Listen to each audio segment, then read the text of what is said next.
the streets, corpses near the buildings, all this light and heat. Time to take a stand, boys, time to make a choice. Time to find our courage, time to be deployed. Make our only stand here, make our roads complete. All we waited for now, past and future meet. Get your weapons ready, kiss loved ones goodbye. Now our time is coming, and it is not the time to cry.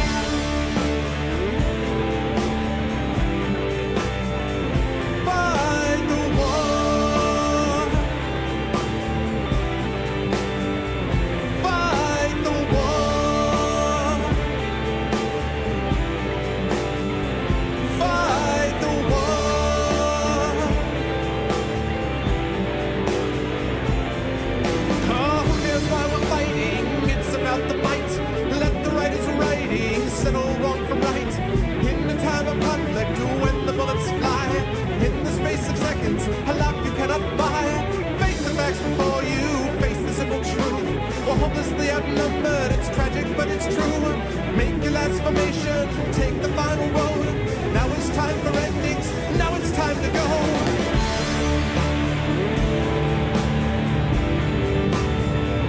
Fight the war. Oh, fight the war.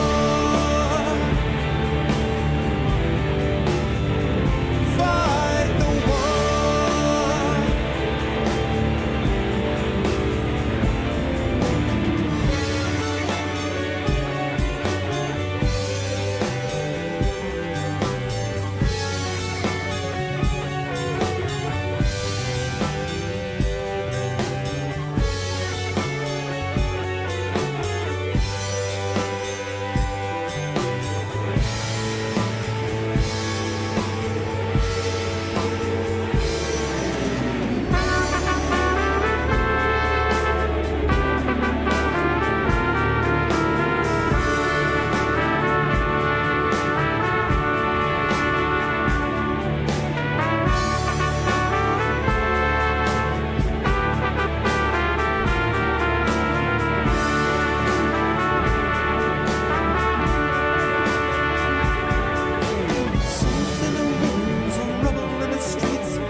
Welcome to a Tuesday afternoon stream. It is January 10th. It's about 12:47 p.m.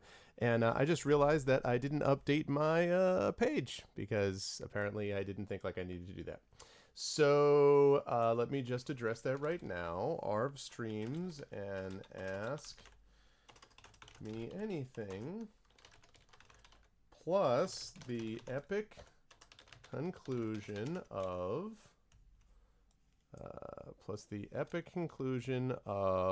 FF Gamebook 23.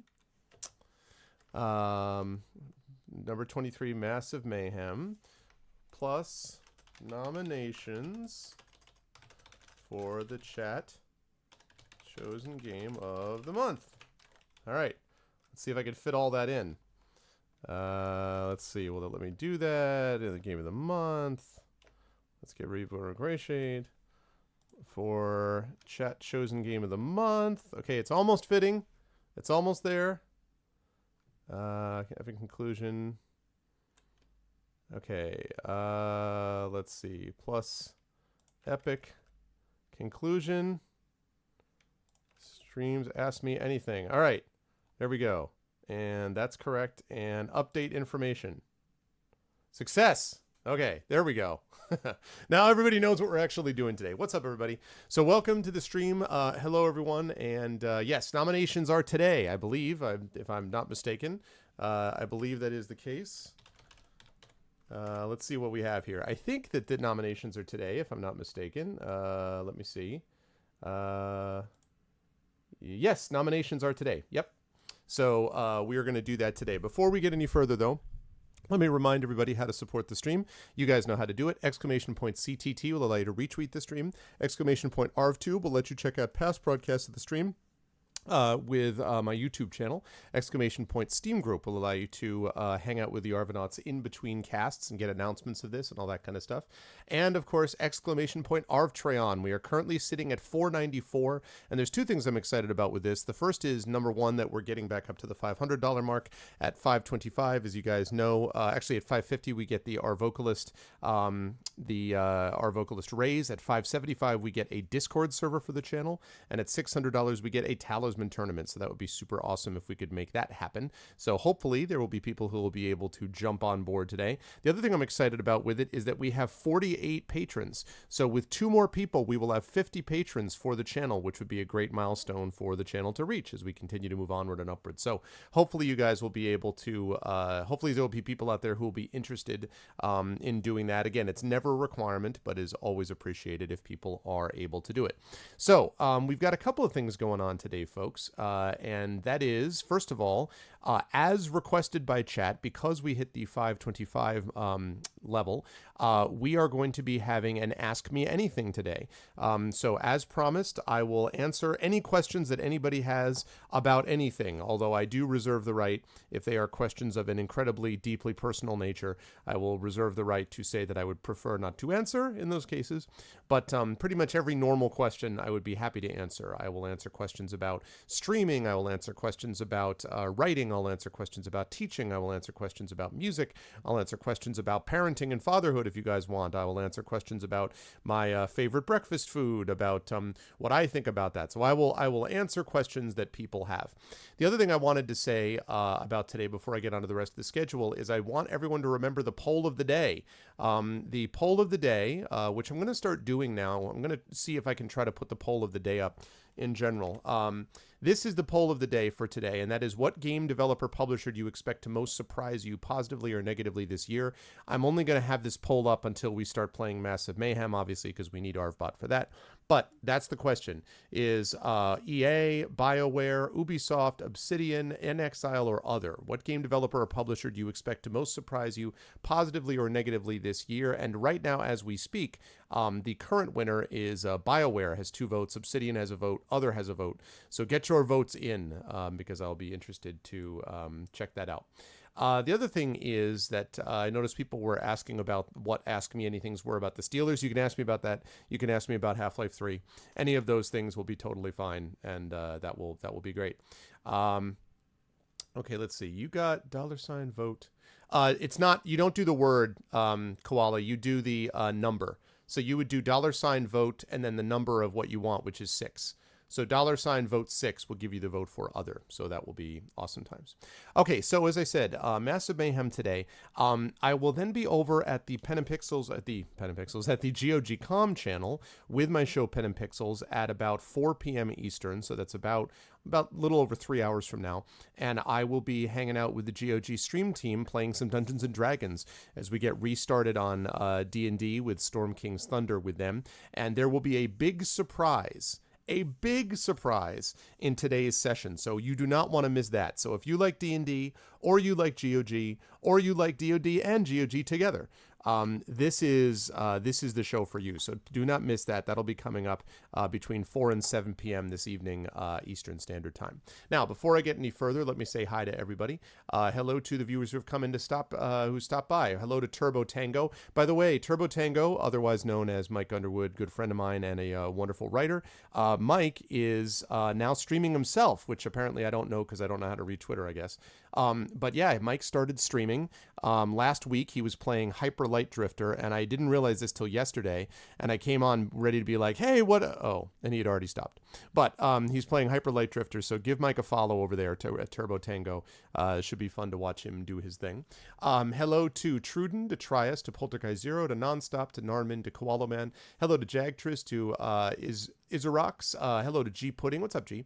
Hello to Epidemic. Hello to EKAG. Hello, EKAG. Hello to Darken Wolf. Of course, Darken Wolf. Hello to Classicor. What's up? Arvanaut Idol 1 champion. Hello to Kalen. Hello to Beautiful Bear and a Tutu. Hi, Beautiful Bear.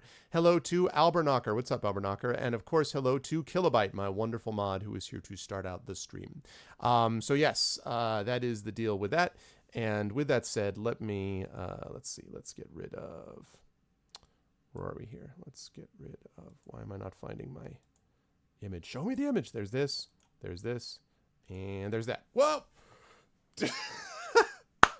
1 sec.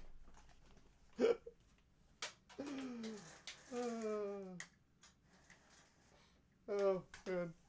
That was precious.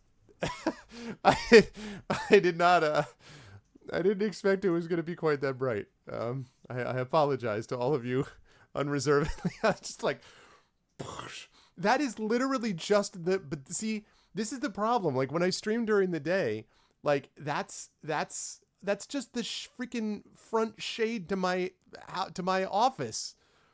Like, look, I'm like this, right? And then I'm like, this is what I should totally do. I should be answering your questions, and you should be like, what about this? I'm like, for that, let's turn to the man upstairs.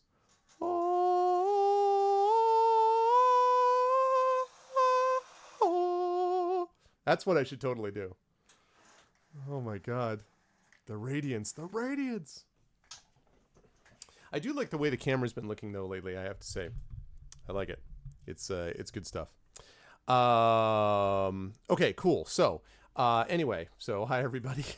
Can you ask a question already? Yes. So let's do that. The other thing I wanted to ask was, I just wanted to mention this in general. I'm working on, as you guys know, I just got my new PC and I'm working on sort of doing a rebuild of stuff. There's a few things that I have to do as a part of it. I want to upgrade this pop filter, by the way, because this thing is starting to irritate me a little bit and it's too big. I want something that's a little bit smaller, so I will fix that. Anyway, that has nothing to do with what I wanted to ask you.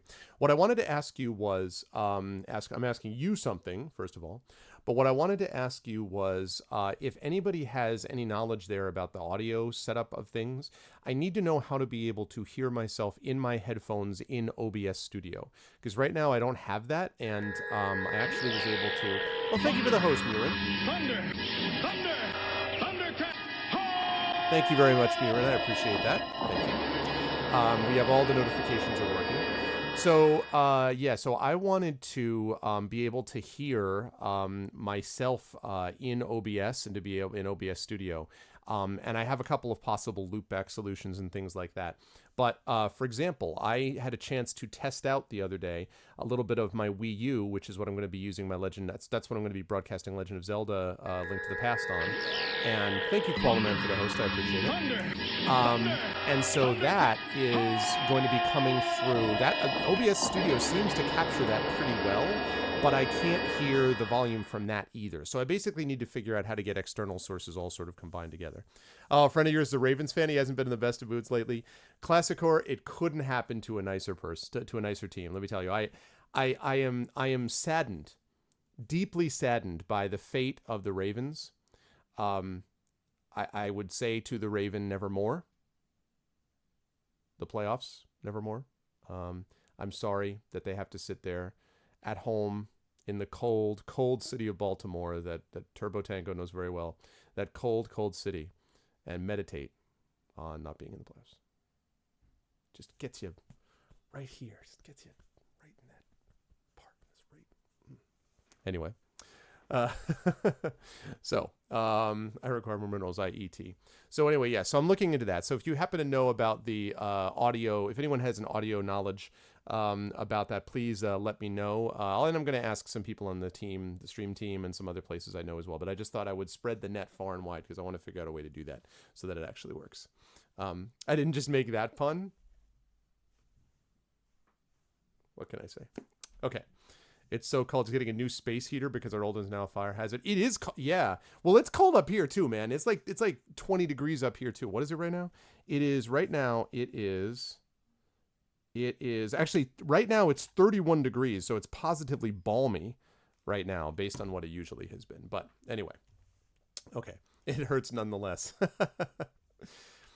Thank you, Classicore. I agree. I like their color scheme. I agree. I think they got some good color schemes going on. Okay, so enough preamble. Let's get into it, folks. So we're going to start with Ask Me Anything, and then probably in about a half hour or so, I'm going to fire up the Sorcery Project, and we're going to fire up Massive Mayhem. And I'll still be answering questions during that time, but I want to sort of give people a chance to think about it. So, ask me anything. I saw that Koala Man already asked a question. Koala, if you wouldn't mind asking again, that would be lovely. The way I'd like to have this happen is if you could just put the word question in all caps, not the whole question, just put the word question, and then colon, and then put the question that you actually want to ask me. You can ask me questions, as I said, about anything relating to writing, streaming, teaching, music. You can ask me questions about fatherhood, parenting. You can ask me questions about Half-Life 3, any of that stuff. That would be lovely.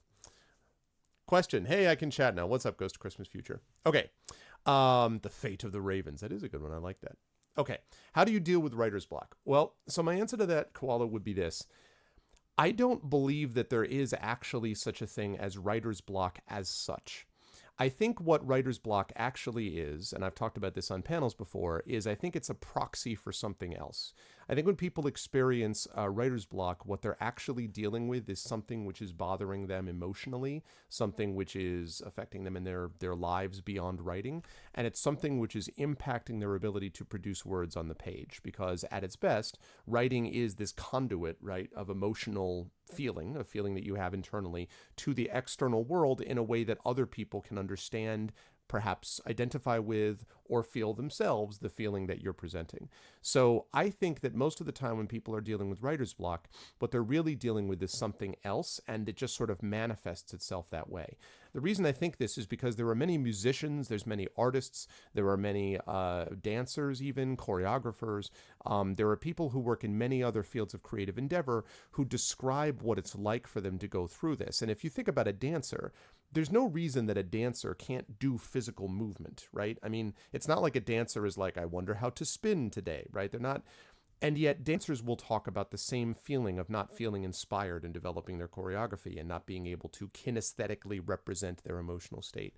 And I think that's because there's something else going on below it. So what I would say is, if you're experiencing writer's block, try to do a little bit more of a deep dive into figuring out what you're actually experiencing. Have you been having a hard time with stuff outside of writing? Have you not been getting enough sleep? Have you been overloaded on stress? Have you had a difficult time with relationships lately? Have you been having an issue at your job? Have you been having problems in school? What is it that sort of below the surface? And you may think, oh no, everything else is completely fine. I don't believe that. I think there's always something else that's below the surface of what writer's block actually is. And so if you can address those issues, that will help you. In the short term, get up from the laptop or get up from your notebook if you write in longhand, get up from your computer, walk away, and do something totally different. Go take a walk, listen to some music, play with the baby, play with the dog, watch a TV show, play a game, do something, go hang out with a friend and talk sports. Do something which is totally different from that experience, because what happens is when you come back to it, you'll often feel that you'll be able to address it with fresh eyes. But still, I think writer's block is something that's a different kind of emotion, ultimately. Let's see, what do we got here? Question, do you have a checklist for each stage of the editing process? That's a good question, Jagtris. Yes, I do, although I don't have it as a formal one anymore because I have it internalized now. But yeah, basically what I always think of in terms of the editing is, well, first of all, drafting. The second stage of the process for me in my own edit process is to go back over and look for sort of content adjustments. So I like to go very large and then sort of drop down a little bit. So I look for large content adjustments. Are there sections of the overall plot that just don't make sense now because of what happened later in the book? Word 90,000 sometimes is a lot different than what you thought it would be in word 10,000. Although I think outlining helps a lot, and I do recommend outlining if you can do it, but not everybody does outlining. But for me, it certainly helps cut down that problem. But still, big content issues first. You can generally move around big chunks of things. For example, sometimes there's a particular section of a narrative which goes, which you were going to place in chapter 1, but it would actually be better suited as a flashback in chapter 4, or whatever the case might be. So for me, I start on the larger level. Then I sink down and I look at stuff like the line level. I start looking at the line by line writing. Is there clarity in the sentences? Does the writing work well? Is there a tendency for me, or whoever the writer is, to repeat words or punctuation? Sometimes I'll find myself getting caught up in this thing where I fall in love with a punctuation mark. Like I'll be like, ellipsis, I love trailing off today, and everything in my pages. I don't know if Turbo Tango experiences this, but a lot of writers will talk about just being like, all of a sudden I fell in love with the M dash, and like everything is just like, I need this, I need to stop. Or semicolons. Man, do I love me some semicolons.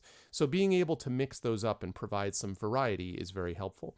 Also, are you reusing words a lot? Do you have a lot of, not just he said, she said, he said, she said, he said, but is there a lot of growled?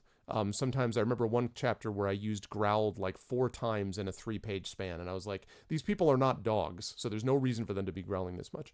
So I do that next on the line by line level. Quick side note, I will get to everybody's questions, I promise, so don't worry, I'll get to you. And then the last thing is then I'll go down to even lower than that, and then I will start looking at minor, small little refinements about where I think this particular sentence might be better suited by starting this way as opposed to that way. That's usually pretty quick, that part of the process, because I think I'm a pretty good line-by-line writer, because I've worked hard on it and because I did a lot of reading as a kid and I absorbed a lot of it. And I had 2 perfectionist parents who made me do it.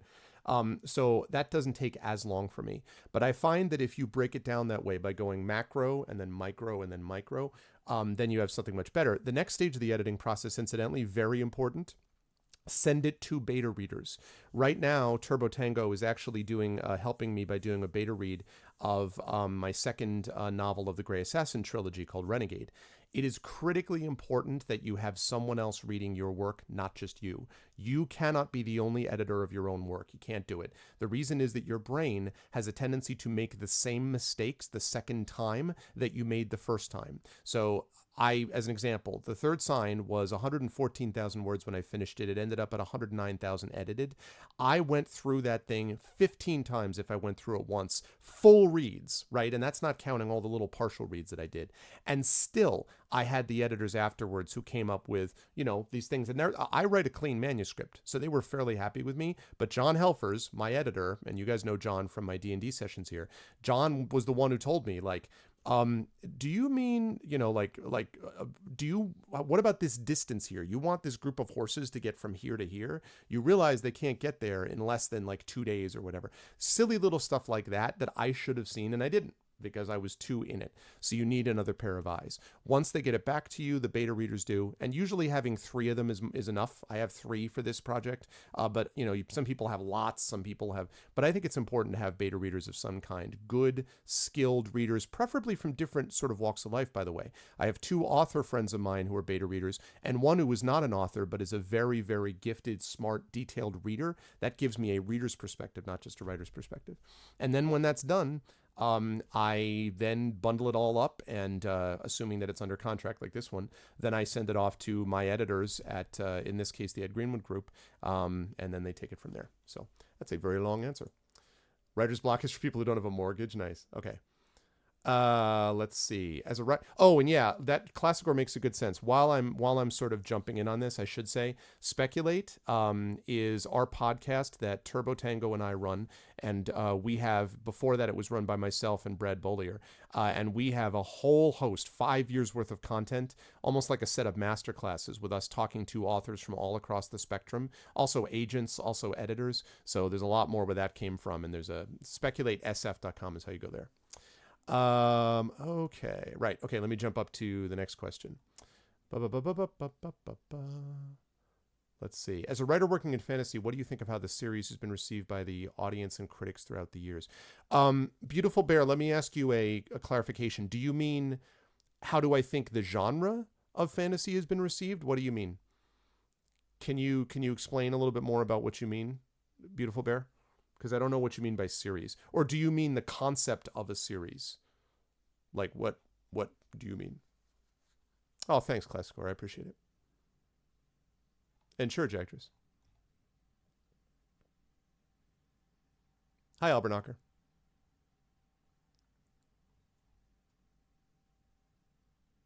Oh, genre. Okay, that's what I figured. Genre. I think so.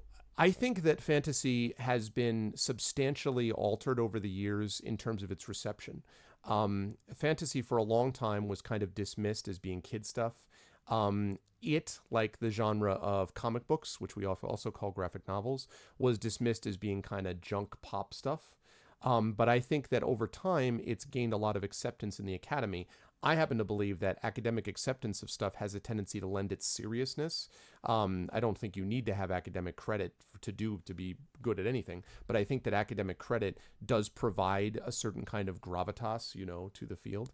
It really started with Tolkien because Tolkien was himself an academic, and so when Tolkien writes Lord of the Rings, his creating it, you can't dismiss a guy who has an endowed chair at Oxford as being a lightweight. You just can't do it.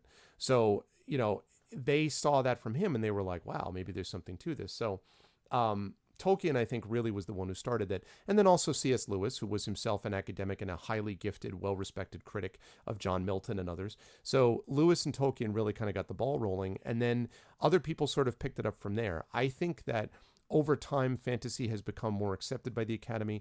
I have taught courses in it for years. There are many people now teaching courses in fantasy and science fiction. Just off the top of my head, you've got people like Andy Duncan, John Kessel. You've got Kij Johnson, who's been teaching in this field for years. People doing graduate degrees in fantasy and folklore and folk tales and in all kinds of things, in mythology of various types, which ties into this. So I think fantasy as a genre has become much more accepted than it used to be. There's still some, holdouts. I mean, there are still some people who think that it's kind of lightweight stuff, but I find most of the people who think that really haven't read any of it. It's like people who say, oh, I only like reading biography. I'm only really interested in nonfiction. And I don't want all that fantasy stuff. And then you put them in front of you actually have them read a great book of fantasy. And they're like, oh, it's actually intriguing characters. And I didn't expect there would be this much sort of, character development. I'm like, yes, that is what a good book does, regardless of whether it's in fantasy. So I think it's changed over time. Hey, what's up, Kyra? How you doing, man? So yeah, I would say the genre is on the way up. Beautiful Bear. Question, have you ever gotten very invested into work, written a lot of it, fleshed it out, then suddenly lost interest in writing it? How would you deal with it? Throw it all away? I have definitely gotten invested. When I first started, I got invested for the first 5 to 10 pages. I used to be very good at writing the beginnings of novels, like really, the first 5 pages, you're like, damn, this guy really, and then I was like, so yes, I used to be very, very much of the type that would fire myself up about it. And the reason I think that I was doing that is because I didn't take enough time to really, in my mind, flesh out where the story would go. Now what I do is if I have an exciting idea, especially for long fiction, short fiction, usually you don't run into this because I find most of the time you don't get bored of short fiction because it's short. Like it doesn't, but for a novel where you're going to be with something for 80, 90, 100, 150, 200,000 words or more, you better really like the concept. So I find that having the whole story fleshed out in my mind, doing what I call mental writing, which is where even if I'm not in front of a computer, I'm literally planning out in my head how different things are going to work. And then I sit down and I chapter by chapter do an outline. The outline isn't set in stone. It doesn't dictate you must write this way, but it gives me a sense of how I'm going to be able to produce this whole thing going forward. As I say, not everybody outlines in the field, but I don't know how I would do it now if I didn't outline for the longer work. Short fiction, I usually just do a few sentences to kind of give me a sense of where it's going, but it's short fiction. I don't need to do that. But for a long work, I do need to have a general sense of an outline. And, chapter by chapter is the way that I do it. And I usually find that gives me a real sense of where things are going to go. So I find that when I do that, I'm much less likely to lose interest in the work. I have never gotten like 30 or 40,000 words into something and been like, oh, the hell with this. But I know many writers who do. There is a good friend of mine, Rob Ziegler, who I think is a very good writer, actually, had this work, the same workshop that I was workshopping Greyshade. He was workshopping another book. And I won't talk about the title or anything like that, but I'll say that I thought this book was, I mean, he read the manuscript and I was like, I mean, it was amazing. He's a very, very good writer. And I remember reading it and I was like, this is great. And then I talked to him about it a year later. He's like, yeah, it didn't work out. So I completely scrapped it all. And I'm like, what do you mean? He's like, I just threw it out and I started over. I'm like, you threw out those 40,000 words? I was like, can I have them? I was like, what? I don't, maybe it's my leftover high school laziness, but man, I'm not throwing out 40,000 words of I ain't throwing out nothing of nothing. Like, I'm not doing that. I couldn't believe that, but I know writers who do that and they'll routinely throw out tons and tons of words, but that's not me. But again, part of that is that I now am at a point where I feel like the words that I'm writing are fairly good ones as starting places. You know, there's an old adage that you need to write 1,000,000 words of crap before you can really get into the good stuff. And I do think that if you've never written before, it's pretty hard to sit down and your first story out of the gate is just phenomenal. So that stuff may end up having to be thrown away or revisited or reworked. But I think once you get to a certain level, throwing out that much stuff, no, I don't. That's not where I'm at. So, yeah, 40,000. I absolutely couldn't believe it. There you go, Epidemic. Yeah, what's up, EXE? Yeah, guys, sorry, I'm doing this Ask Me Anything, so I'm trying to go through as we do this. Let's see. When you have writer's block, stop having writer's block. It'd be awesome. Exactly, Kilobyte. There you go, Ghost. Yeah. What is your take on experience with beta readers? I have been very lucky in that I've had very good beta readers for my work. I have a good mix of people. So I have a mix of people that have very good critical focus. I have a mix of people. I have one, in my case, for example, with this one, I've got three beta readers. One of them is a very gifted, insightful reader who really understands writing and narrative and text and is a very successful writer, him or herself. The other person, who is also a writer, is also very successful and is very good at understanding aspects of voice, and happens to really like my writing from the very beginning. So has a kind of positive focus, which isn't to say that the other person doesn't like it, but it's just this other person starts with this was awesome, and whereas the first person I mentioned is more like, okay, I like what you're doing, but you need to do X, Y, and Z. And then the third person is a old-time friend of mine who is a very gifted reader and who is not a writer himself. He's done a little bit of writing, but not much.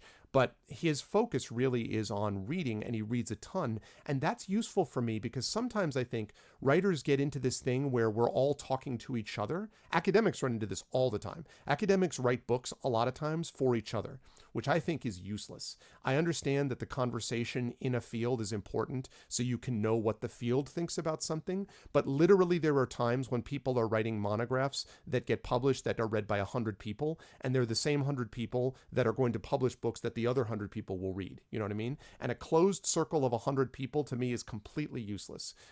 So I find that having someone from outside that circle, someone who is, again, they read fantasy, this person reads widely, but they just happen to have, and they're friends of mine, obviously, but they just have a really good insight.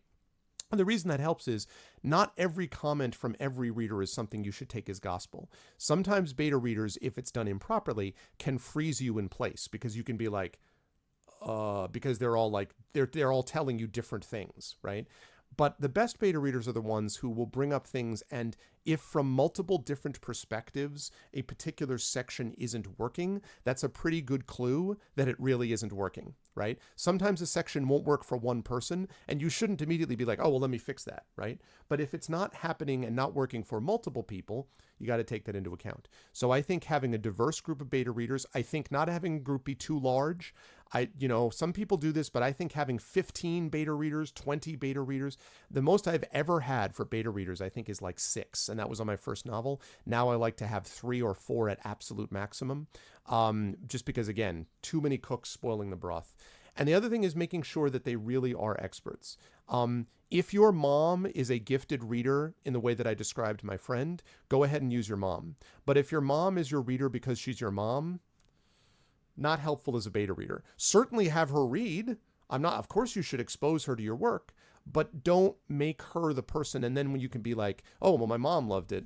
Your mom loved the refrigerator drawing that you did of a cactus when you were 6. You know what I mean? Like, your mom is not the sort of objective force in this regard. So, but I love beta readers and they're very important for me. Okay. Yeah. So Aston, so I answered that classical. Yeah, I do think there's too many beta readers for sure. Yes. No question. Let's see. How can I transition my position as Arvin and Idle to be a financially independent author and 3 steps less? Okay. Step one, use the prizes that were sent to you as a part of Arvin Idle. And specifically, I'm talking about the Stephen King book. And I believe I sent you another book. I'm not sure, Kilobyte. I think there were 2 prizes, right? Or in Classicor's case, I think it was like a writer's journal of some kind, and then the Stephen King book. Read that book. Step 1, read that book. Step 2, implement the plans for that book. Step 3, use, and this is the serious point, use your success as having succeeded. Success is having succeeded. I'm a writer. Use your success at Arvin Idle as both a inspiration and a challenge. It's an inspiration that you succeeded in convincing a lot of people that your work was good anonymously. They didn't do it because they knew you and they liked you. They did it because they liked your work. Use that as an inspiration. This business can be a very difficult business. It can beat you down. And you need people who can tell you, you know what, that work really moved me. As much as you need people to tell you the truth and say, this work isn't ready, you need more, blah, blah, blah, blah. You also need people to tell you, this really is working well here, and I really like what you did here. That's really, really important. So use it as an inspiration, but use it as a challenge. Because just because, and I know you don't think this, but I'm just letting everybody know, just because you succeeded in Arvin Idle does not mean you will then be able to send out manuscripts to everywhere and everyone will want to publish you. It's a starting point. It's a good starting point. Same thing with Classicor. Same thing with anybody who's writing I read when they do well in a given contest. It's a starting point, but you can't stop there. And I'll tell you guys a story about how that applies to me. In high school, I was extremely good in English. I was straight A English guy. I was definitely not a straight A elsewhere, like science, sort of D plus. Math, C minus. I was pretty bad in math and science. I was very good in history. I was awesome in English, really good in English. Why? Because I have parents that read to me constantly. My dad had a library of 5,000 books. He's an English professor. My mother is a linguistics teacher. I had all the advantages. I had a lot of stuff going there. I was naturally talented. And I put in some work in the sense that I cared about my writing and my English more than other things. I cared about music and English the most in those days. So that was fine. I get to college and I take this course with a guy named Shaw, who is a small little Irish dude, maybe, 5'3", short little Irish guy, who taught Irish literature and Shakespeare. In my freshman year at the University of Connecticut, I take a course with him in Shakespeare. And I do my thing. I type up my paper. I'm like, blah, blah, blah. Here's my paper because I'm a good English student, hand it to him. And I get it back and I get a B-, which on an English paper for me is like getting an F-. I don't get B-s ever in my work, ever when it comes to English, right? And I read it, and I was defensive and pissed off. I'm like, what the hell is this crap? This guy doesn't know. And then I started reading the comments, and then I went in to see him in his office hours, and he's like, you have a natural gift for words. You have a natural gift for construction. But what you're telling me here is not something I couldn't learn if I went to a million other places. You need to analyze Shakespeare's language on the level of the word. When you say, and then he gave me a quote from something, he's like, why? Why couldn't I just say blah, blah, blah instead of what you said, which is blah, blah, blah, because of this line, blah, blah, blah. He's like, you need to get down to the level of the word. And it was like, and he said to me, he's like, just because you were good in high school doesn't automatically mean you're going to be good in college. And like a thunderbolt, I'm like, oh shit, he's completely right. So that encounter changed me. And I was like, you know what? I better not just, as they say in football, throw the helmet out on the field and then the other team is supposed to bow down before you. That's not how it works. Same thing here. I was a good English student in high school. That didn't mean I was going to be good in college. And being good in college didn't mean I was going to be a good, professional writer either. This field is filled with great writers, as Turbo Tango will tell you. We are filled. It's a very, very talented genre out there. There's a lot of good writers. So I needed some humility, frankly. I needed to get smacked down a little bit. And it really demonstrated to me that I need to make sure that I'm also overcoming the challenges. And then as I overcome them, feeling good about it, being like, I really feel like I wrote something good there. I really feel like I did something positive. That was a really good character. I do that too, because again, I don't want to just beat myself up. But that experience was really different for me. And it's all because of this guy who later, by the way, became one of my recommenders for getting into graduate school, both my master's degree and my PhD. This guy, we became friends and he became one of my recommenders. So that conversation was really important. Oh, yes. Damon Knight's creating short fiction. I think that was the other one they sent you, right? Okay. No good at science. I did great at math and science. Oh, nice, Epidemic. There you go, Trias. Yeah, for sure, man. Strict but good teacher. Hey, what's up, Dragon Spear? Hey, Shadow Mage. Hi, guys. Yes. Well, see, I thought you were going to say Terry Goodkind. Oh, man. I was the best in English in high school and college and all the times. Yeah, I mean, I don't know. Yeah. Who dared give you a B? No, I deserved it, man. He was totally right. He was totally right. Okay, let's see. What do we got now? I got that. Okay. Any rough ETA in your next book? Oh, God. Yes, a rough ETA. I believe, well, first of all, it's going to be out late this year. It is supposed to be out, Renegade is supposed to be out September 30th. It may end up being out more like mid-October to the end of October, possibly early November. That might slip by a month and a half because of the health situation I was dealing with. But I am now making pretty good progress on it. So it will be this year for sure. And then the last book, which I still haven't come up with a title for because I haven't started writing it, that is not due until, of course, next year at the end of the year. But yes, so my ETA on Renegade is later this year. Also, we are starting to make progress now on book 2 in the Icarus series. The series is called The Longest Fall, by the way. Icarus was book 1. That's my graphic novel series. So the second book, which is called Jelinek, we now have a project manager in place and we're moving forward with that. So hopefully we'll have more information on that soon as well. The other thing, by the way, is that we have the paperback version I keep talking about.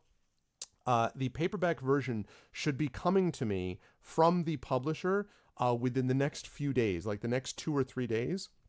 So the paperback edition that I've been promising everybody is on its way. Like it's coming. It will be here. So fear not. If you've been interested in doing that, you can do that as well. Okay. Let's see. Continuation from last time. Let's see. Serial work like manga and comics, where at some point the writers seem tired of the characters or unsure what to do with them. In many cases, they rather ungracefully end it all to solve the issue. How would you approach a serial work which doesn't have a clear ending from the get-go? That's a good question, Koala. I would have to think about that quite a bit because I've never been involved in a serial work that didn't have a clear end point. There are some aspects of some of my writing where I don't know exactly where something's going to end when I first started in terms of a big series. But most of the time there will be an ending, like there will be a concluding point. I would need to think about that, actually. I don't really have a good answer for you, Koala, because I haven't thought about that. Except to say that I think you do, as you're writing, need to continually develop your game plan. So you have an outline up front, but you also need to have plans as time goes along so that you can continue that plan. So yeah, you basically need to do both. You need to be able to be both, at the beginning, you need to be able to have a sense of where you're going and then be able to continually revisit it as you go along. Okay, I already answered the thing about too many beta readers. What did you have for lunch? I had for lunch, I'll tell you what I had for lunch, G Pudding. That you see is the leftover of a big bowl of cream of wheat. I had cream of wheat, which is a delicious wheat cereal from my childhood that I happen to have. I had cream of wheat. I also had a slice of rye bread. I had some hummus. And later on today, I will be having this Nature Valley granola bar because I like granola bars. Is there what food helps you write stuff? Food that isn't going to give me a massive sugar rush, and then followed by collapse. Like, for example, I generally wouldn't be like, let me eat a chocolate bar. That I don't do. So I find something which gives you general energy. Protein is a good thing to have. Having like a, like chicken sandwich, not a chicken sandwich with tons of mayo and all the bad stuff, but, a chicken sandwich, stuff that gives you, like I said, I mentioned the hummus before, something that you can use some things that are sugary if they're particular kinds, like apples, for example, can give you a good boost of energy. But again, it's food combinations that matter. It's it's not just avoid sugar. It's that don't have just sugar, right? If you're going to have like a little bit of chocolate, have the chocolate, but have it with a source of protein. Have the sugar, but have it with a little bit of protein. And don't overdo the sugar, period. Because we do way too much sugar in America, way too much sugar in the world, frankly. So cut down on the sugar and focus more on protein and energy sources. Obviously, vegetables and fruits are a big thing as well. But again, that's all related to the same subject. The better you feel healthily, the better that you're able to write. Also, I know you didn't talk about this specifically, but this is important, sleep. You've got to have enough sleep. I had lots of sleep last night. I got my 7 hours and 45 minutes or whatever. I usually need between 7 and 8 hours of sleep. I'm not one of those people who can function on 5. I can function, but I'm bad at it. And if I try to write on 5 hours of sleep, not getting it done. So sleep is really important. Also, water, people. It has bubbles in it, it looks like, but it's not. Water. I love root beer and ginger ale. And actually, once in a while, I will have a celebratory Virgil's root beer, which I have to have over 2 days because Virgil's root beer has way too much sugar at all. But I'll sometimes have that. And I do like root beer. But I'm talking about I'll have that celebratory root beer once a month, once every 2 months maybe. And the rest of the time, water. You must stay hydrated. A lot of times exhaustion comes not just from lack of sleep or lack of food, but lack of water. So drink water. That is important. Let's see. Mothers have a right to read books too. My mom has been dishonest with me. Someone needs to make your mom jokes. Hey, George, what's up? I just dissed my mom. I'm not dissing your mom. I'm dissing the motherhood in general as it comes to being a critical reader of your work. Listen. I hope that your mother is not the way that my mother was, as I've told this story before, correcting my dissertation. Not my dissertation, the acknowledgments page where I mentioned her as a positive influence, marking that up in red pencil. Don't be that mother. Okay? Like, I hope your mom's not like that. I hope your mom is the type who's like, this is wonderful, dear, because we need the this is wonderful, dear people, okay? I'm not dismissing them. I'm just saying don't use them as your beta readers unless they have particular talents in that area. Writer's devotional. That's right. What's up, Takanji? How you doing, man? Rejection slips. Yeah, that's the key, Classicor. Short little. Why do you have to bring up height? Elias. He wasn't a bad teacher. Brutal. Yeah, Trias. The key about that, by the way, Trias, is not just being brutal in grading. I'm a difficult grader, but I think I'm fair. The issue for me is availability and feedback in that paper. So it's not just the paper. It's not just the grade. It's the comments on the paper. If I could avoid grades, period, I would do it. Grading is a necessary evil, but it is an evil. Grading is a pain in the ass. It reduces someone's contribution to you into a letter. And everybody then becomes stuck in this pursuit of the GPA. It's a bad thing. So I wish we didn't have grades at all. To the extent that we have to have them, I try to minimize that as being the most important thing. And I try to be transparent about, here are the comments about things that matter. The other thing is, and this is the part that I have to be very careful about, in grading, for example, it's not just how hard you work. You know, sometimes people say like, you know, I put in so much work into this class. It's not just the amount you work. You know, there's people who, you know, it doesn't matter how many times I, you know, get up to the plate and I try to swing and hit a home run in a professional baseball game. I will not be able to do it because I'm not a baseball player and I can't do it. And it doesn't matter how hard I work. So work smarter, not harder. You have to execute what you've learned. It's not enough simply to just, I worked really hard, because so do lots of people do. Oh, very cool, Takanji. Oh, you meant Terry Goodkind. Okay, good. I was going to say, I'm like, Terry Brooks isn't that bad. I like Terry Brooks. Yeah, Terry Goodkind, man. That's hard. Gray Shade is not out as a paperback yet. No, but it's coming. It's coming. It's on the way. It's on the way. Just insert Dragon in the title somewhere. I will do that, Dragon. You know what, Dragon Spear? You know what, the anthology? I'm going to be doing I didn't mention this. I forgot to mention this, guys. Announcement. On January 24th on, at what time is this now? January 24th, Tuesday, I believe it's Tuesday. Let me make sure this is right. Yeah, Tuesday the 24th, so 2 weeks from today, starting at, and I believe it's noon, I have to double check, but I think it's noon on that Tuesday, I am going to be having a special early Pen and Pixel stream. I'm going to be streaming there first and here second as opposed to the other way around. On that day, we will be replicating the creative stream with myself writing a short story. Chrono Wolf, also known as Matt Cat Plays, will be doing the music, and Outstar Walker, the head of the GOG stream team, will be illustrating it. We did this before for my story, The Tower, which came out in an anthology last year, and we're going to be doing this again for a anthology which is going to be coming out later this year, actually. I'm going to be using this as that. So I'm going to be writing a short story for all of, well, not just all of you, but everybody who sees that, and we're going to be doing it live, and you will get a chance to get the first line of this story in. Takanjia was the one who gave us the story, the first line of the short story, which is something about the desert moon. The moon doesn't always shine clearly on the desert floor, something like that. But that was the first line of the story, and we went from there. We'll be doing that as well for this one. And the anthology that we're writing this for is a dragon-themed anthology. So you should feel very happy about that. Let's see. Okay, sounds good, Kill. Who is your favorite mod? That's an excellent question, Dragon. All of them. Next question. Have you played Planescape Torment? Yes, I have played Planescape Torment. I love Planescape Torment. It is one of my top 10 games, probably. In fact, I don't think I have it here, but it's one of my top 10 games. And I am going to be doing, I believe, a series, if it comes to GOG. If it comes to GOG, then I will be doing a series of the new Torment game on GOG on Pen and Pixels, because I've interviewed the developers for that. I've interviewed Monty Cook. I know the guys from In Exile, first of all, but I've interviewed Monty Cook. I've interviewed Shanna Germain. I interviewed Pat Rothfuss, who did some writing on this. So I am very interested in Planescape Torment. Oh, yeah, George Zietz and Colin McComb, I think, working on Torment as well. So, yes, I'm very interested in Torment, and I will be all over that game. Yes. And I love Planescape Torment. Cream of wheat is great. So many carbs. It's so good though, George. It's also zero fat. You do need carbohydrates for energy. You just don't want to overdo the carbohydrates, which too many people do these days.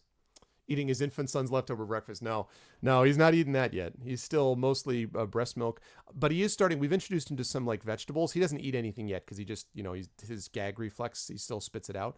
But he likes to grab, like yesterday was asparagus. He's like, so he likes it, and then he'll be like,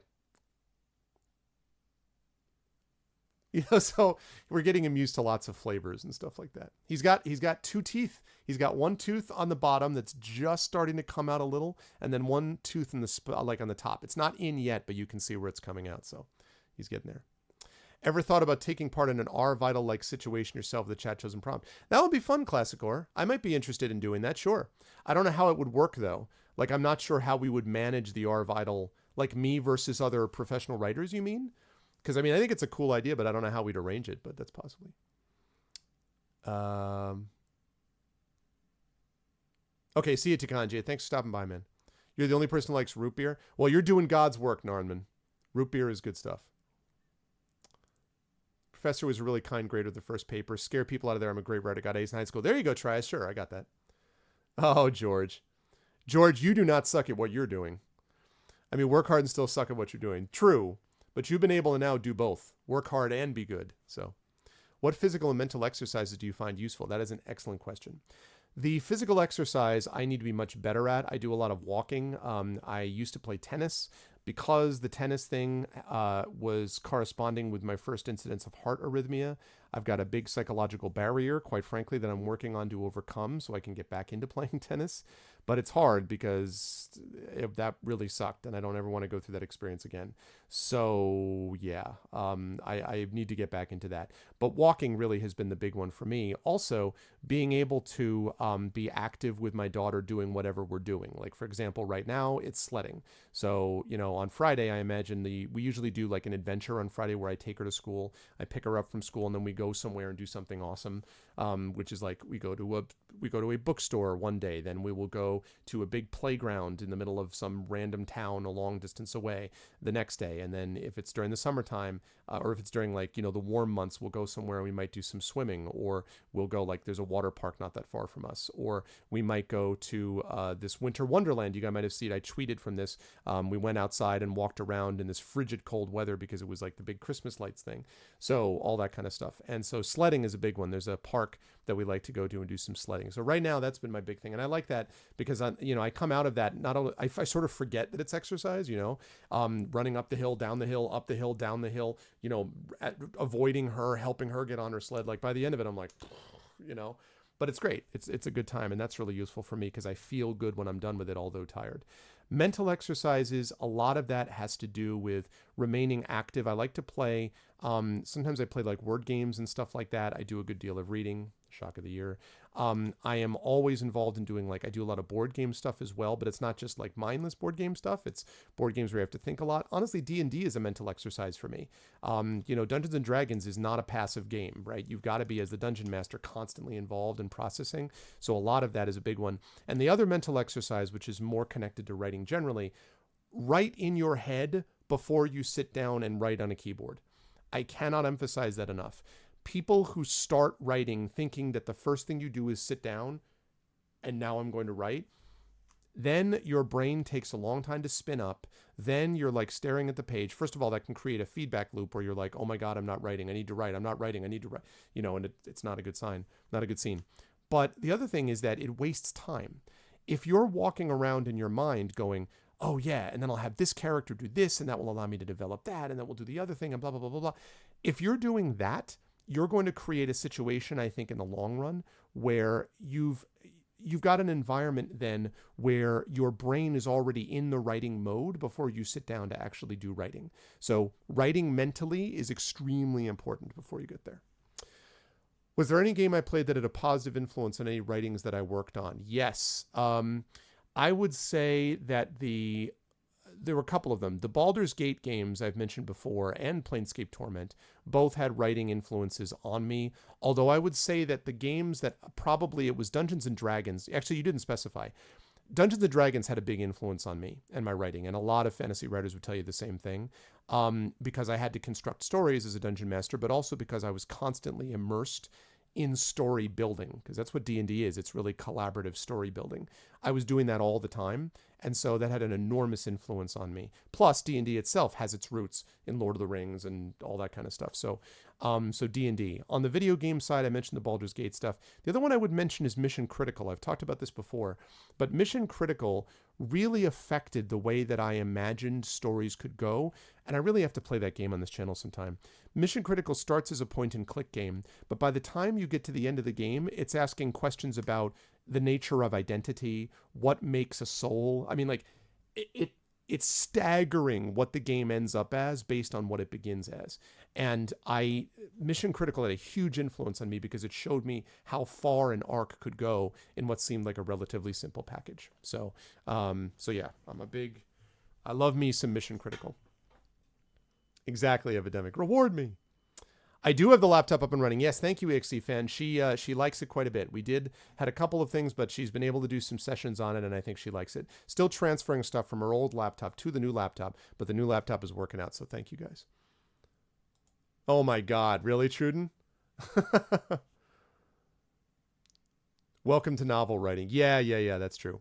So Classicor, how many, if any, of your students move on to writing? I've had a number of students of mine that actually did that. In fact, I had a student about 3 years ago that got got an MFA from the New School, which is a very well prominent known graduate program in New York City. I've also recommended people, students of mine, for writing programs who are older. I've also recommended, like, friends of mine. For example, I gave Brenda Cooper, who's a very fine writer, a recommendation for Stonecoast to do an MFA at Stonecoast, which, as Mike will tell you, is a very fine program that has a focus on fantasy genre writing. So I've done that as well. So I've had a number of students who've gone into that. I also had a number of students who didn't necessarily write fantasy, but they were journalism people who said that my classes really helped them to shape the way that they wrote their articles, so that it wasn't just fact, but it was constructing a story. You're still telling facts, but you're doing so in a way that gets to the heart of something emotionally. So that was cool. Yeah, I agree, Trias. The new Torment game is I am looking forward to it. It's going to be awesome. Teething phase. Challenge Ted Cruz for an online debate. He would never do it. I would love to do it. I would kick his ass this time. I couldn't do it the first time I faced him. The first time I faced Ted Cruz when I was but a young man. But now I am the strong one. When I left you, I was but the learner. Now I am the master. I'd love to do that. I'd like to be able to do that where then he had to abide by the result and then leave office. If I could do that, it would be even better. Start out with table tennis. Yes. You know what? It's funny you mentioned that, Dragon Spear. That's a good call, actually, because I used to play a lot of table tennis in college. My dad was, fun fact about my father was one of the top 5 ranked table tennis players in San Diego. And you may think to yourself, well, what does that mean? San Diego, during the 1960s when he was living there, was a huge, huge table tennis city. And a lot of like professionals from America came from San Diego. So my dad was like top 5. And he had this unbelievable, have I ever told you guys the table tennis story? Have I told you guys the table tennis story? Then I'm going to come back up and do the questions that you guys asked me. And then we will get into some Fighting Fantasy game book here in just a little bit. But have I told you guys the table tennis story with my dad? Have I ever told this story or not? Yeah, Darth Arvar Fader. Oh, you need to get back to failing at something. Online courses. We've talked about actually doing some online stuff. There may be something about that in the future. No, I never taught you. Never told you the story? Okay, here we go. So when I'm a freshman in college, before I tell this story, to finish answering your point, Dragon, I was playing table tennis with a friend of mine and some friends of mine a couple of months ago, and I had a great time playing it. It was great exercise. I didn't get freaked out about my heart. My heart rate did increase, and it did all, but it was a lot of fun. That's a good call. I got to think more about that. I hadn't considered that, but that is a good call. Yes, I should do more of that. Anyway, back to my story. So when I'm a freshman in college, they had this table tennis team, and we had sort of an informal table tennis club, which had a ranking system. There was about maybe 25 guys, because I went to the branch campus of my University of Connecticut the first 2 years. I couldn't afford to go to the main campus, which is the Storrs. So I couldn't go there till my junior year. So I stayed at home, and I went to UConn Hartford so I could live at home and save money on room and board. So the first 2 years we had this club there, and it was like 25 guys that played. And the top guy in the group, I was always like 4 or 5 out of the 25, right? The top guy in the club was, number one guy was a guy named Ron. Still remember his name. Tall, thin dude who had this really like strong forehand slam, right? And he was kind of intimidating. But my father, as I mentioned, was a really good player. And my father was a table tennis player who played with a chop style. So he held so instead of holding it like you would imagine it, so instead of holding it like this, right, and hitting it like this, which is the way that a lot of table tennis players do it, my father used to hold it where he would hit like this. So he would cut under the ball, okay? So he had this like slice style, and I had never seen him really play before. So he came in just to sort of visit the campus, and I was showing him around and stuff. And I brought him down to this place, and Ron happened to be down there. And my dad is watching him play, and my dad, was there, and he's like watching him play. And I was like, yeah, this is the guy, Ron, I told you about, Dad, blah, blah, blah, blah. And he's like, okay. So Ron, who was kind of a stuck-up piece of, so Ron's like, oh, did you ever play any, sir? He's like, said sir, like he was being all funny about it. He's like, did you ever play any, sir? And my dad was like, I played a little bit. He's like, oh, well, I know your son hasn't had too much luck against me, but you want to give it a try. And this guy, by the way, tall, thin, and like 22, 21, okay? So he's not like... So my dad gets up. Oh, that's funny, Elias. That's really funny. So my dad's like, all right. So he takes the paddle, right? And my dad stands way back from the table. So most of the time, you're standing right next to the table, right? My dad goes back like 10 feet. He's like way, way back, right? And he starts playing him. And at first he's just like hitting the ball back. And my dad, by the way, when this is all going on, this is when I was like, what was I, 18? So that would have been 1991 maybe. So that's when my father would have been, he died in 798. So he was like 61. Okay, he's like 61 years old, right? He's 61. And so he's there, and like, and he was stockier than I was. Like, he's a little shorter, stockier than I was, but he was in pretty good shape, right? So he starts playing back and forth, and Ron's playing with him, and Ron's like, whatever. Ron's like, well, how about we have a few points? My dad's like, okay. So they hit a couple points. Ron wins a couple points, and finally, Ron hits this, like on point 3, Ron hits this massive forehand slam. Blam! It's his signature shot. He gets the ball back, and my dad's like, oh, not bad. And he tosses the ball back to Ron. And Ron says, and Ron's like, oh, well, yeah, there's more where that came from. And my father says, I swear to God, he says, good, because your forehand isn't a threat. Like, literally like that. He's just like, good, because your forehand isn't a threat. And Ron is like, you can see his eyes widen. I kid you not. His face gets red. So guess what he does? The rest of the game, he's throwing every forehand slam he can, and he misses constantly, which is exactly what my dad had planned. Every time he hits the shot, my dad does this deep chop, and I'm talking 10 feet back of the table, and the ball's like, blow, right off to the side. Left, right, hits the ball. Ron is like, like hitting the ball, like all over the place. My father rolls off of the next 21 points. Remember, he was down 3-0. My father wins out of the next, was it 20? No, I'm sorry, 23 points. My father wins 21 points and loses 2. So he's down 0-3. He wins 21 out of the next 23 points and beats him 21-5. So he finishes that, and Ron's like, and Ron's like, this bullshit. I don't know what the kind of way you play. And he slams his racket down, his paddle down, walks out of the room. The guys that are in the room watching are dying. Like, they're just cracking up. And my dad puts the paddle down, looks at me, and he's like, and then he leaves. It was the funniest thing. It was like the classic example of like, and I swear to God, from that point forward, Ron was not nearly as good in the club as he had been up to that point. It was the funniest thing. Your forehand is not a threat. It was just like some kung fu thing. Ron was like, I'll show you threat. Miss shots, everything. Oh, it was the funniest thing. So anyway, I always loved that story about my dad. My dad we definitely had issues, but when he was at his best, man, that was my dad when he was at his best. It was the funniest thing. Okay. Hey, what's up, Ito Tamir? Hi. I'm sorry. I'm doing an Ask Me Anything, so I'm kind of going back and forth with chat here. Illiterate, all work, no play, mixed jacket, no boy. Here you go. Let's see. Thoughts on Scrivener.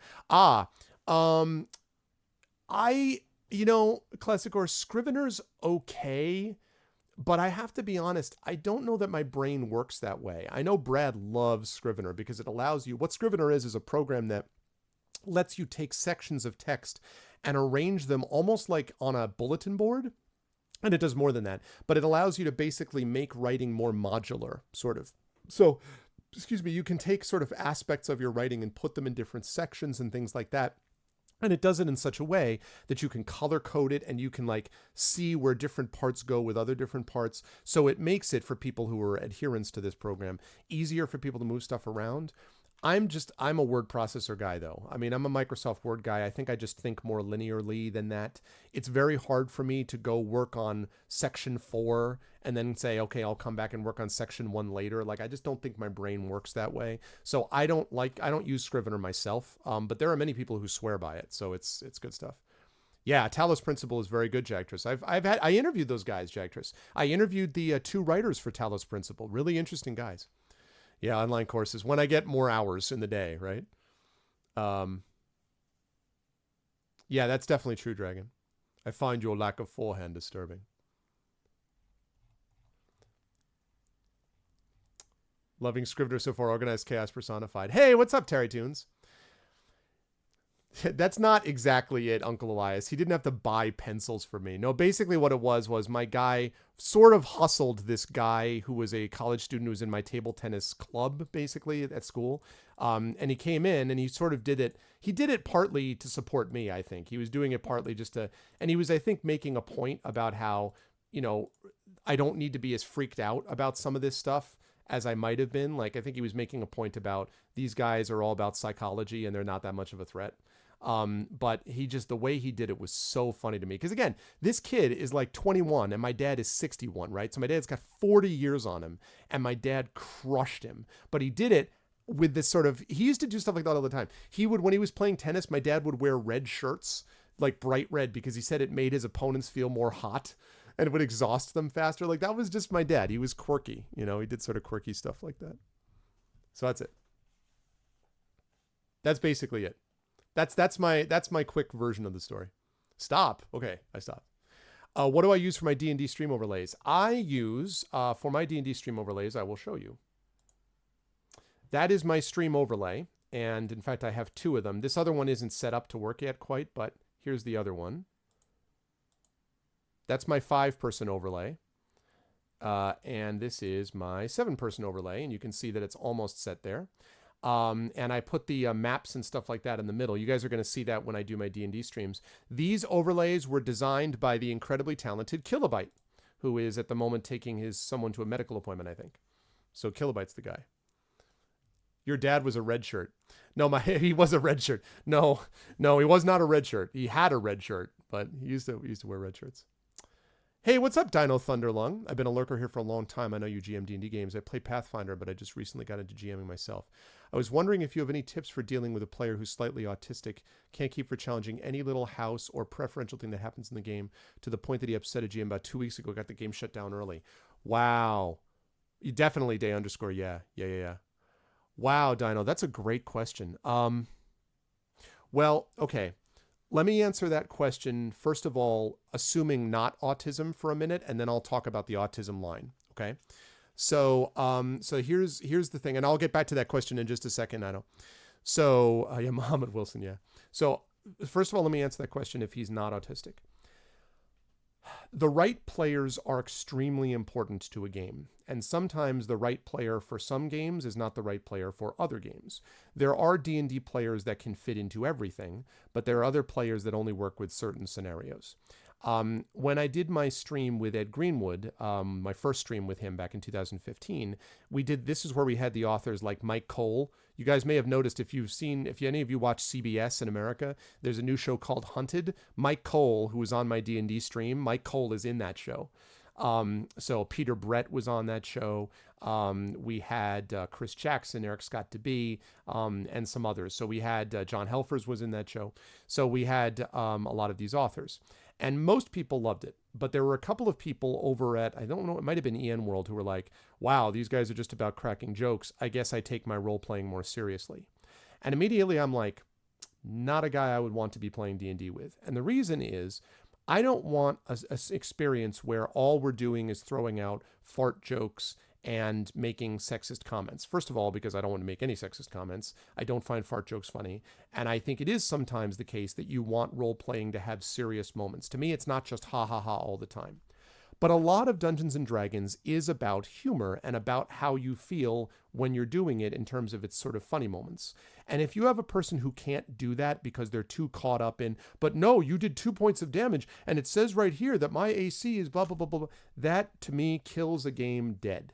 I cannot stand rules lawyering. Can't stand it. That destroys narrative to me. And I have never in my life, people talk about games like the Penny Arcade games, Epic, the Critical Role games, Epic on Twitch, the role play games, Epic. Chris Perkins, a great DM, Epic, right?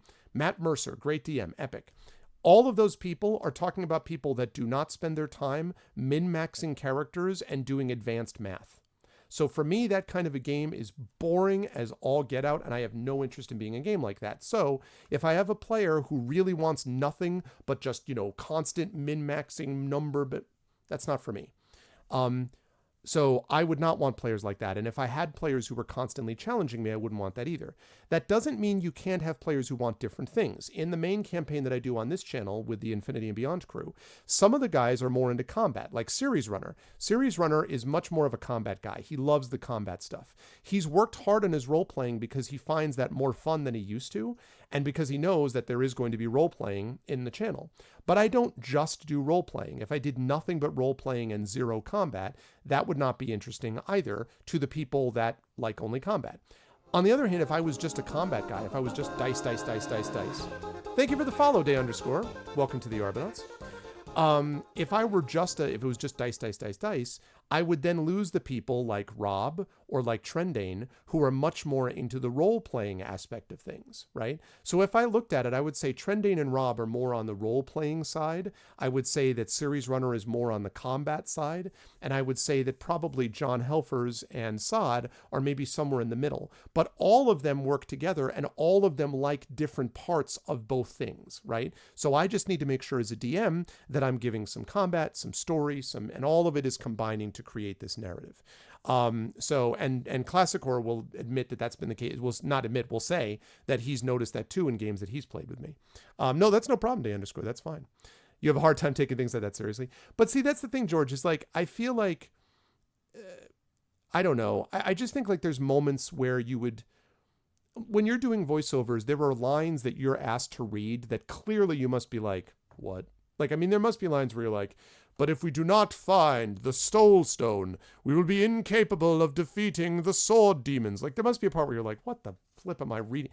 But you take it seriously because it's your job and your profession, and also because doing that invests it with an authority. And I don't know, I won't speak for you, but I'll say that for me, when I do that with my own work or with my DMing, people will often, even if they're like, this is funny, there's a point where they'll be like, oh, wow, and they will get into it. And there will be people who will get into it. Like there were legitimately, like Rob was freaked out towards the end of the Hoard of the Dragon Queen, where we were dealing with a white dragon. He's like, oh crap, what's going to happen? That's a guy who got into it, even though it is just a game. You know what I'm saying? When reading advertising copy, okay, I see what you're saying. But like my point is that a lot of it is how you present the attitude. Like if you present the attitude in a certain way, it presents itself in a more sort of serious respects. And being a jokester, by the way, also some campaigns are more joking than otherwise. Anyway, I'm venturing far afield from Dino's point, so let me get back to that.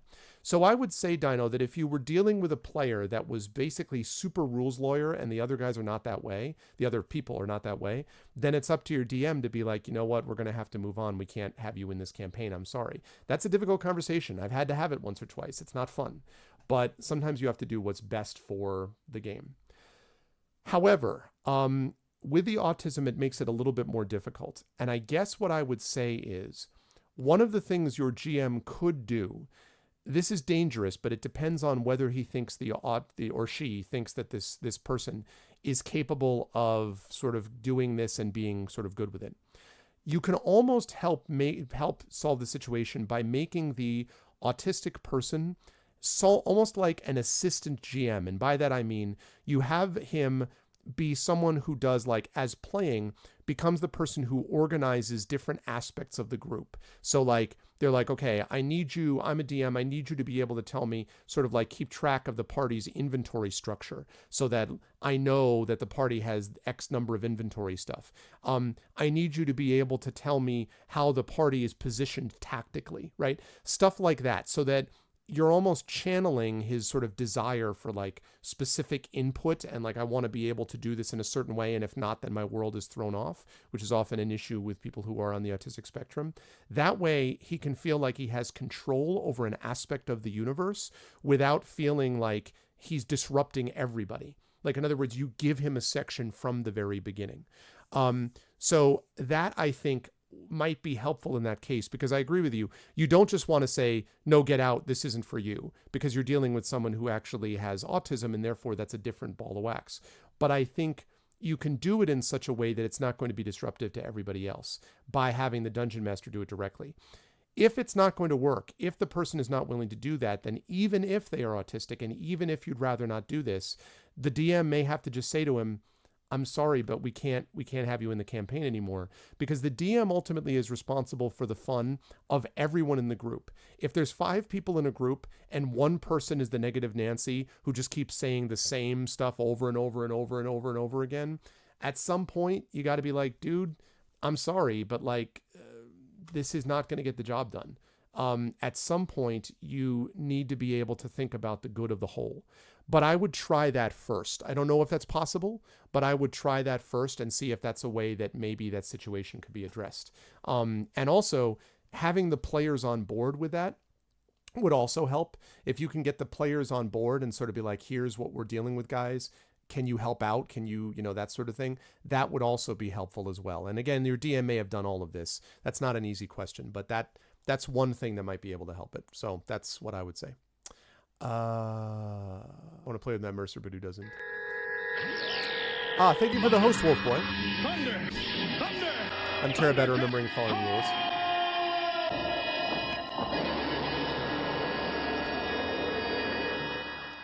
In a world where 4 wheels and a donut can transport you from LA to New York.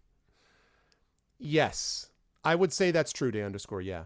It's similar, in teaching, I have a similar philosophy. If someone brings up something which is an inconsistency in a book, there are some professors that we're studying, there are some professors who avoid that because they're afraid of it. They're like, well, if I go down that road, then they're going to ask all these questions and then they won't understand the value of the book.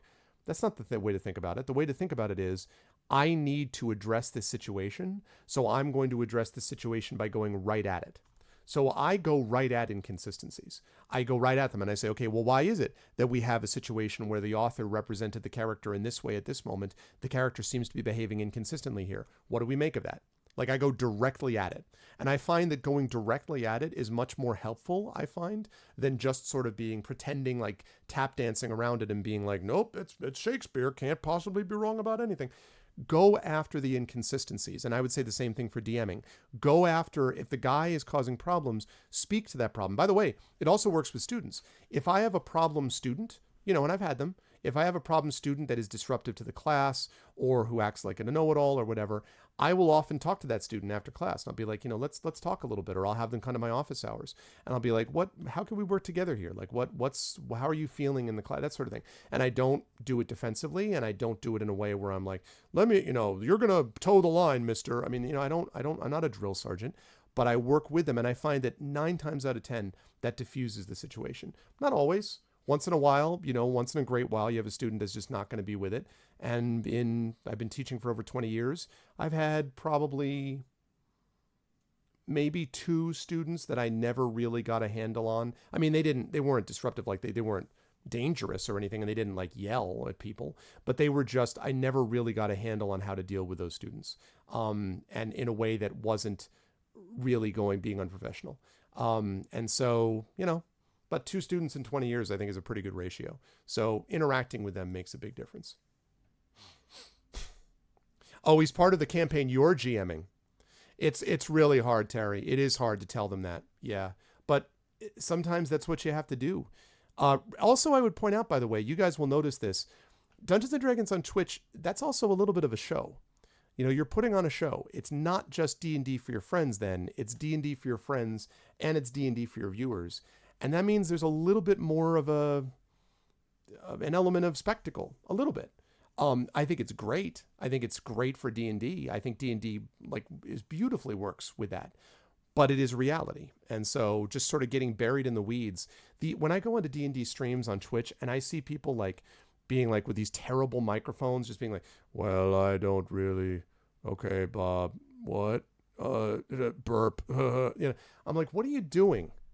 If this is just your basement game where you're just hanging out and you're just burping and telling inside jokes, why is this on Twitch?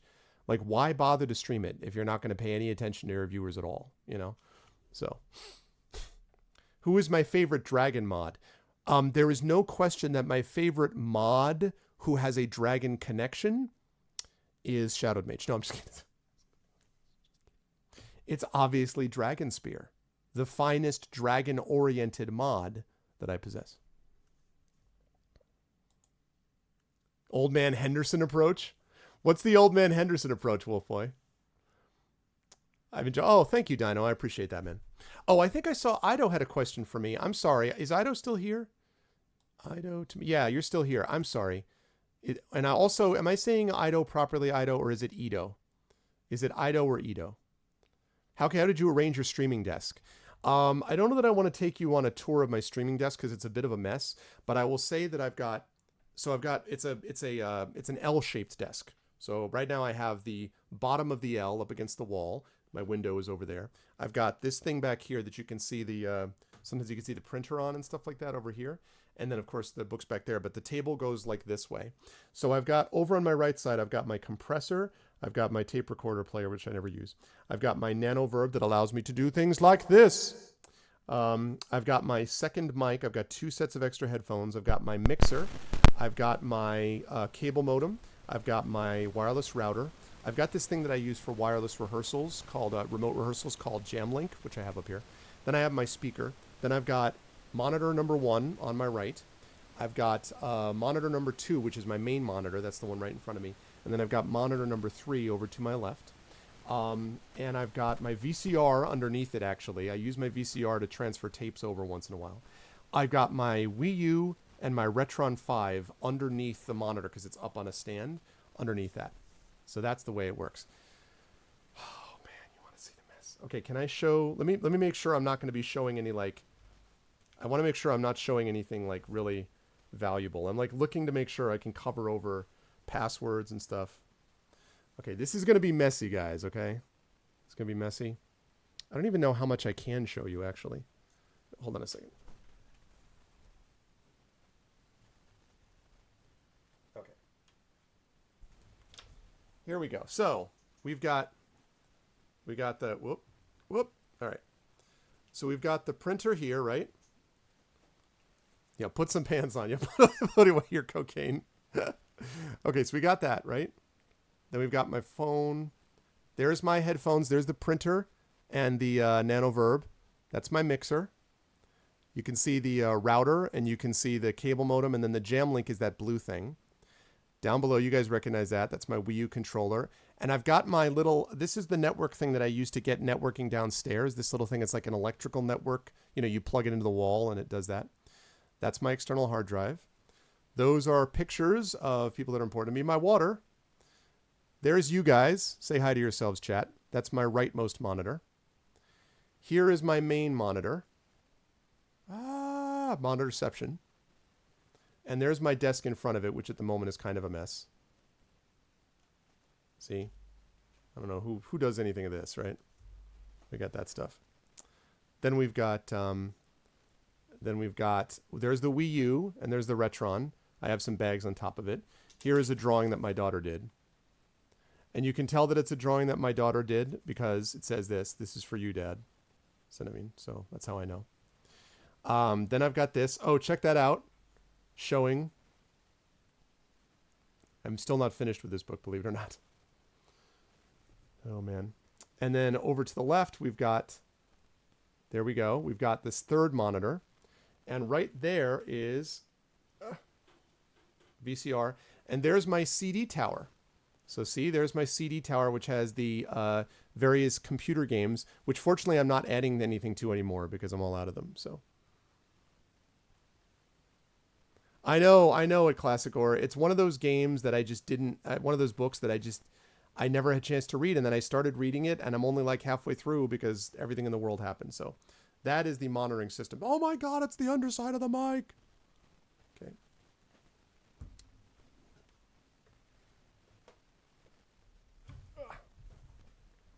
And here we are back to Normalville. Any ARV drawings lying around? The ARV drawings lying around would look a hell of a lot worse than this. I'm telling you right now. They would look a lot worse. This is more in relation to dealing with... my right monitor is a... Oh, crap. I don't even remember the size anymore. I think my right monitor and left monitor are similar sizes. I think they're square. And they're both about 19, 20 inches. I don't know why I don't remember these things. I should obviously remember them. But I don't remember them for some reason.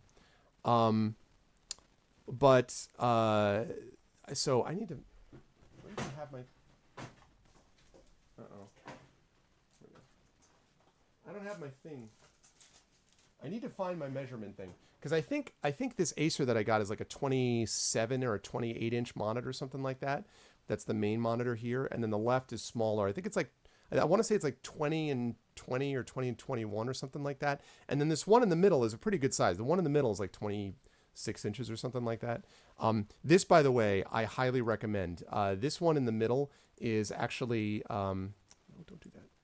This one in the middle is an Acer. It's an Acer G247HL. This thing I got from Newegg, and it was on sale for like $110. This monitor is badass. It's a really good monitor. So I highly recommend the Acers for monitors if you can get those. I am having a good stream. Yeah, Dark and Wolf. Old Man Henderson, you create a character so insane with such a long written extensive backstory they're practically unstoppable. Named after a character created for a character in a particularly toxic Call of Cthulhu campaign. Wow. No, I don't think I knew about that. That's funny. I may have heard about that in another concept, but yeah. The Last Unicorn. Yes. I teach The Last Unicorn Classic Horror, actually. I teach it in my fantasy class every year. The drawing did it for me. Okay, cool.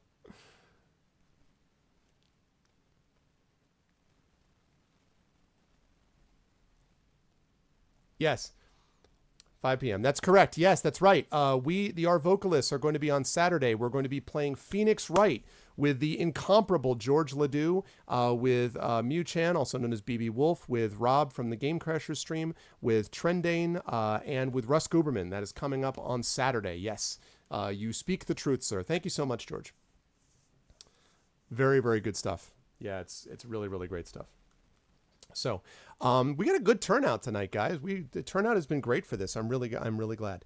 Okay, do we have any other Ask Me Anything questions that we want to throw in there before we get into a little bit of Fighting Fantasy game book play as we try to wrap up Massive Mayhem? Do we have anything else that we wanted to ask? I am here and I am present for you. This, by the way, we reached this, incidentally, for those of you who have come in for the first time, this is because we hit a level on the Patreon, the 525 level, to do the Ask Me Anything. Oh, well, you guys are both really awesome. Oh, Cairo, just be here when I do it. It's going to be next month. It's not this month, but next month I'm doing D&D with viewers. So yeah, man, definitely. Definitely keep, check onto my calendar. I'll have it posted on my calendar. I usually try to do it later in the month to give people a chance to be aware of it. So yeah, it'll definitely happen. Videos of my lectures. They haven't asked yet, Dark and Wolf. They haven't asked yet. Those trophies are all my debate trophies. I had, when I debated, I ended up with about 50 speaker awards. That's 50 top 10 speakers at various debate tournaments. And then there was about 6 or 7 top speaker tournaments. And I was the 7th and 8th speaker of the year in consecutive years. I was 7th speaker of the year and then 8th speaker of the year. And I was on the 3rd team of the year and the 8th team of the year, the 9th team of the year nationally. So those are all trophies that deal with that stuff. So, and I have I was 2nd in the world in public speaking. And that's the thing you see. I guess you can't really see it. That's the one that I got in Cork, Ireland, was one of those.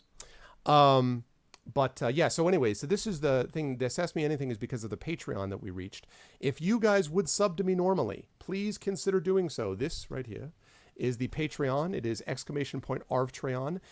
You get a lot of individual things, including character backgrounds. I have going to be doing a couple of those for new Patreons this month.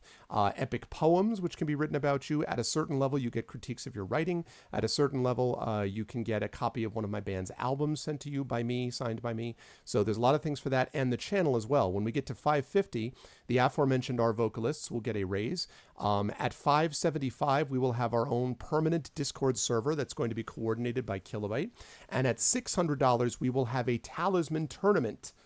Talisman tournament, baby. So if you were interested in doing any of that, please help support the channel if you can. That is my subsystem right now. I really would love to get above 500 and to get above the 50 patron level as well. We got 48 right now. So it's never a requirement, but if you're able to do it, it would be much appreciated. And Classicor was nice enough to post that. So thank you guys. Parliamentary debate. Try us. Parliamentary debate. It's the parliamentary debate. So it was sort of improvisational debate is a way to look at it, I guess.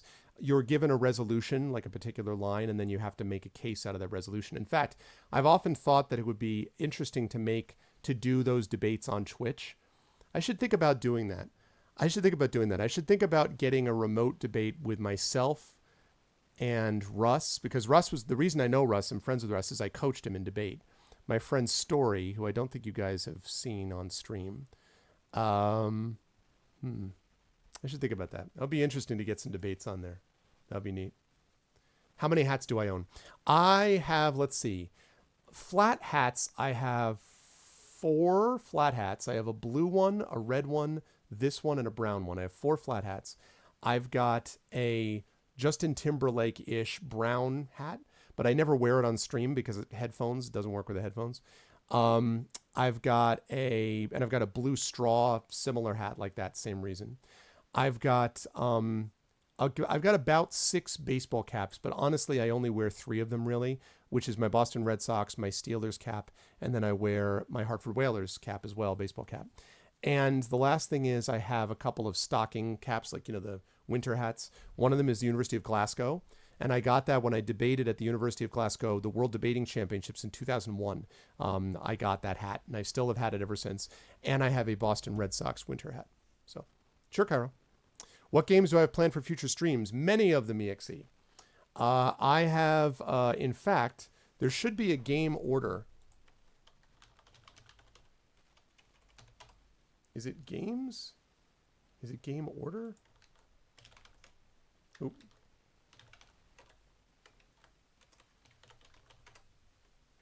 You should have done that instead of policy.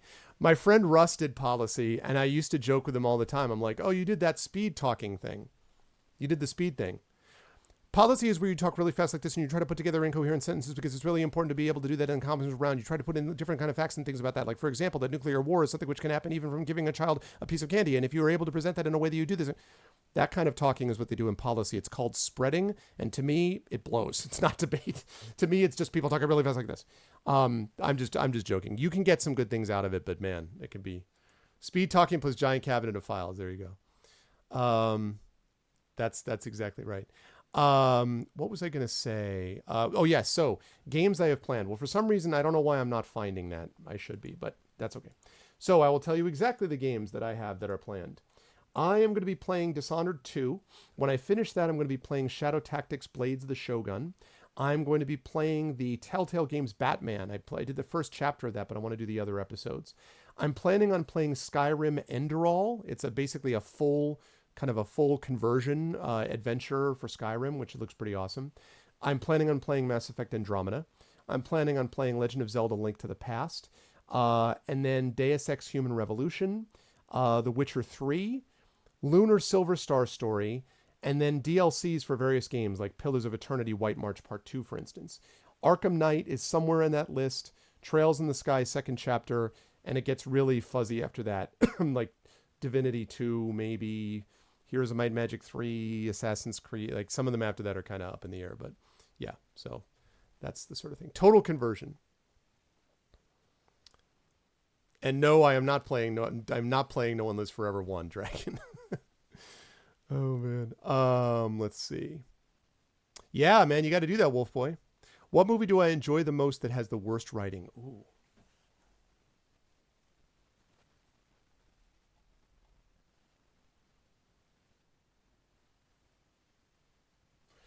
Santa Claus Conquers the Martians because it was on Mystery Science Theater 3000 and that episode was awesome.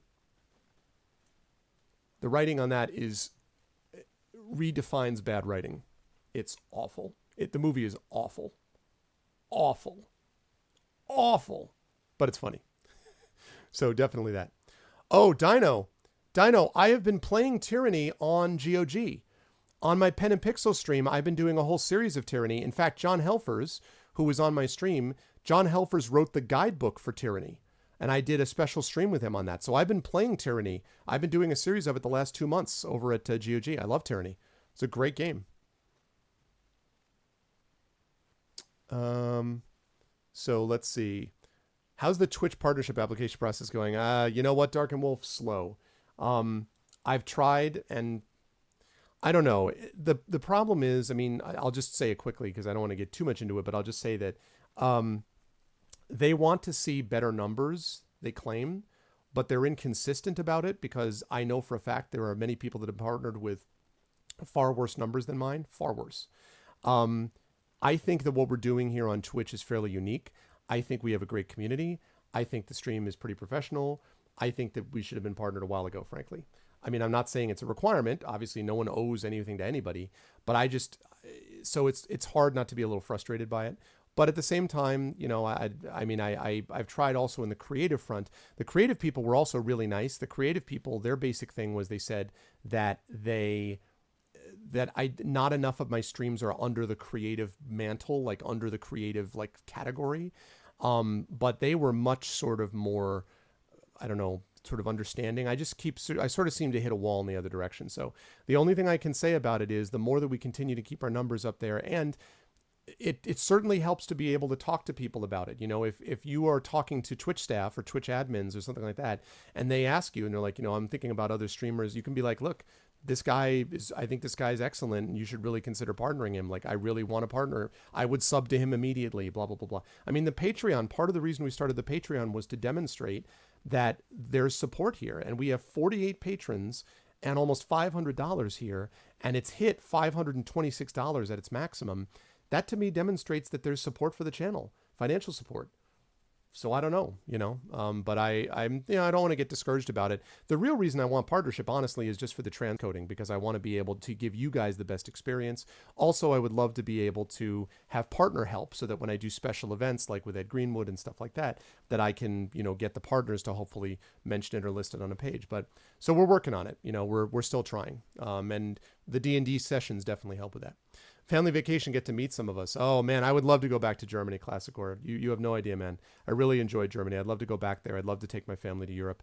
And I'm hoping, it's a lot easier if there's a conference or a convention. So if you ever know of a fantasy conference or convention that does panels where they have like open stuff like for authors to come internationally, I would love to do that. And I've done, things like that before, but I haven't done any fantasy conventions in Europe. I've done an academic conference in Norway, but I've never done a sort of fantasy and science fiction convention with a writing track, with panels and stuff.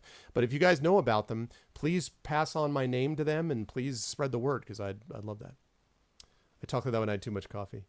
They find work at the end of commercials for talking like that. There you go, Quintus. What are your thoughts on tonsillitis? I've never had it. I hear it sucks, and I hope you're doing better, Wolf Boy. Those are my thoughts. I hope you're feeling better. That would be the case. Do I know the Zelda randomized games? Yes, Classic Or. In fact, I have, there's some people that follow this channel that I follow. There's a guy named Jake Hoper that I rate sometimes who does Zelda randomizer races. That stuff is crazy, man. Like how they're able to do that, that amazes me. He even has a link to the past randomizer. So yeah, I've seen those before. Those are kind of cool. No Doom. What's it going to take to see an English professor? You know what I did install, actually, EXE fan? You know what I did install? Mostly because I wanted to try out my new system and I didn't. Vermintide. I do kind of have this hankering to play a fantasy FPS. Like Hexen, or like, there's a game called Ziggurat, which I'm not wild about. But like Hexen or Heretic, things like that. Like so I'm kind of, I have a sneaking desire to do the FPS fantasy thing. I'd like to do some of that. Red Sonja, there you go. Yeah, Tyranny's great. I believe Hearts of Stone comes first, Cairo, because Blood and Wine is apparently awesome. But I think it starts with Hearts of Stone because that way Blood and Wine like really kind of wraps things up well. But in fairness, I haven't even finished the main game of Witcher 3 yet, so I'm just going based on what reputation, basically, what people tell me. So we do have the best mods. We totally have the best mods. I came here because the mods here are legendary. There we go. Oh, nice, Dino. I'm kind of doing that too, actually. That's exactly what I'm doing, Dino. I pretty much am against Kairos also, but I'm sort of playing my Fatebinder thing up so that Tunin is like, all right, I see what you're doing here. I love the fact that the different factional system means that it's not just like, you're going against Kairos, dead. But instead it's like, oh, you're going against Kairos. Well, interesting, because, like the different factionalism makes that possible. Your doc gave you amoxicillin the first time you had tonsillitis, first time was years ago. Okay. Okay, that's good to know. Vermintide it is, I'll take slicing up Brax. Yeah, Dark Messiah and Magic. It's a good example. Dark Messiah and Might and Magic. Yes. I like Dark Messiah, Might and Magic a lot. I liked it because it was FPS and it was freaking fantasy. I don't know. Not to mention, Dark Messiah, Might and Magic, the kick. Am I right? Kicking. Kicking in Dark Messiah, Might and Magic is where it's about.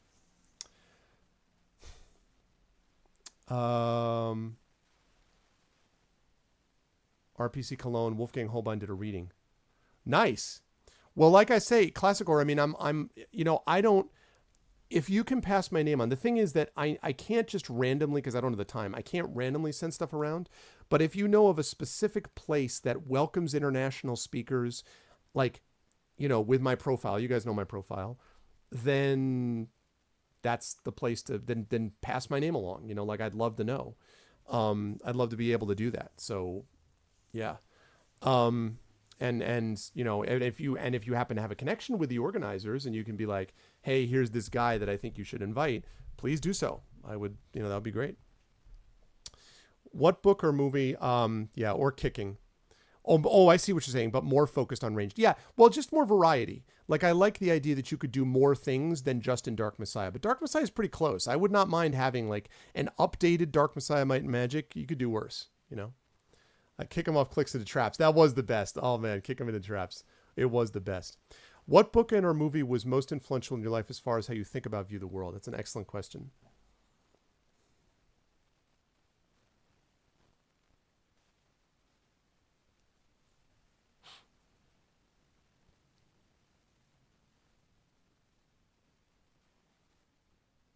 I'd have to say the Lord of the Rings books, Elias. The Lord of the Rings books had the biggest influence on me as a writer, and the Lord of the Rings books had the biggest influence on me, arguably, as a person, because, well, Shakespeare, though, man. Shakespeare. It's either Lord of the Rings or it might be Hamlet, because, man, do I love Hamlet. Hamlet had a big influence on me, too. But I think Lord of the Rings, because Lord of the Rings influenced, I mean, it had heroism, it had sacrifice, it had failure, it had triumph, there was darkness. It felt a lot to me like life. It had darkness, but there was light in the darkness. There was hope. There were people who, although they viewed themselves as very insignificant, still were able to overcome their own feelings of insignificance, that you can be a hero in your own way, on your own terms. I think those books had the biggest influence on me. I was deeply, deeply influenced by it. I would say not just as a writer or as a person in gaming, but really as a person. That stuff really had an impact on me. But also Hamlet. Hamlet really had an impact on my life as well. I always identified with the character of Hamlet. I always identified with the sort of stuff that he went through. And then later on, there were many others. There were movies that had influences on me also. I love The Equalizer in the 1980s. That was actually what Gray Shade, my novel, my as you guys know, the first novel in my Gray Assassin trilogy that came out last year, that was based on The Equalizer. That was inspired by it originally. The Equalizer had a big impact on me. Any story that involves someone trying to fight against overwhelming odds had a big influence. Oh, a show that had a big influence on me, Star Trek. Huge, because I watched reruns of Star Trek in the 70s with my father on a black and white TV. So it had a big influence on me personally, our connection with each other. But it also had a huge influence on me because I loved the vision of optimism. I loved the vision of working together, but I also loved the wonder of it, the awe, the, oh my God, what is that? The amazing ability to think about what if. That had a huge influence on me. Star Trek was enormous also. For You Is the Sword of Truth. Oh, okay, Dino. I have to say, with all respect, I can't stand Terry Goodkind. Just not my guy. I just not a big fan. But that's cool if you like him. That's certainly different strokes and all that. But I'm not a Goodkind guy myself. But that's cool though. I mean, definitely there were later people there's people that I like that, like for example, I think the Dragonlance books had an influence on me, even though as I read them now, I don't think I don't think they've held up well. I think the Dragonlance books are kind of dated, but they definitely had an effect on me. There was a scene where one of the characters gets acid spewed on him by this dragon. And I had a hard time with that as a kid. I had a hard time putting that out of my head. Like I was just imagining the scene and it was, oof. Another book series that had a definite influence on me for the same reason, because I really identified with the character, was the Elric series by Michael Moorcock. That series really, really got to me because I was like, wow, like that's crazy. Like that stuff is happening. Also, Edgar Rice Burroughs had an influence, but that's because my dad read me a bunch of those. So that's kind of a personal thing. Oh, I was molded by Warlock of Firetop Mountain. No, for sure. Definitely, for sure. Betrayal of Krondor. I've played Betrayal of Krondor years and years and many years ago. I liked it. I don't know that holds up graphically either. There's a game called Draken, Drakhen maybe, which reminded me a little bit of that. I did think about, because I saw people talking about this, I was watching Retrograde Tom play World of Xeen, Might and Magic World of Xeen, and I was thinking about how cool it would be to play Lands of Lore, the first one again. I haven't thought about Lands of Lore in ages, but I did play that back in the day, and that might be fun. So, anyway. But Krondor was cool. I don't know, I tried it, but I'm not sure that I would want to go back to it, but maybe. What is this now? Wolfgang Holbein lives in town. Oh, really? Cool.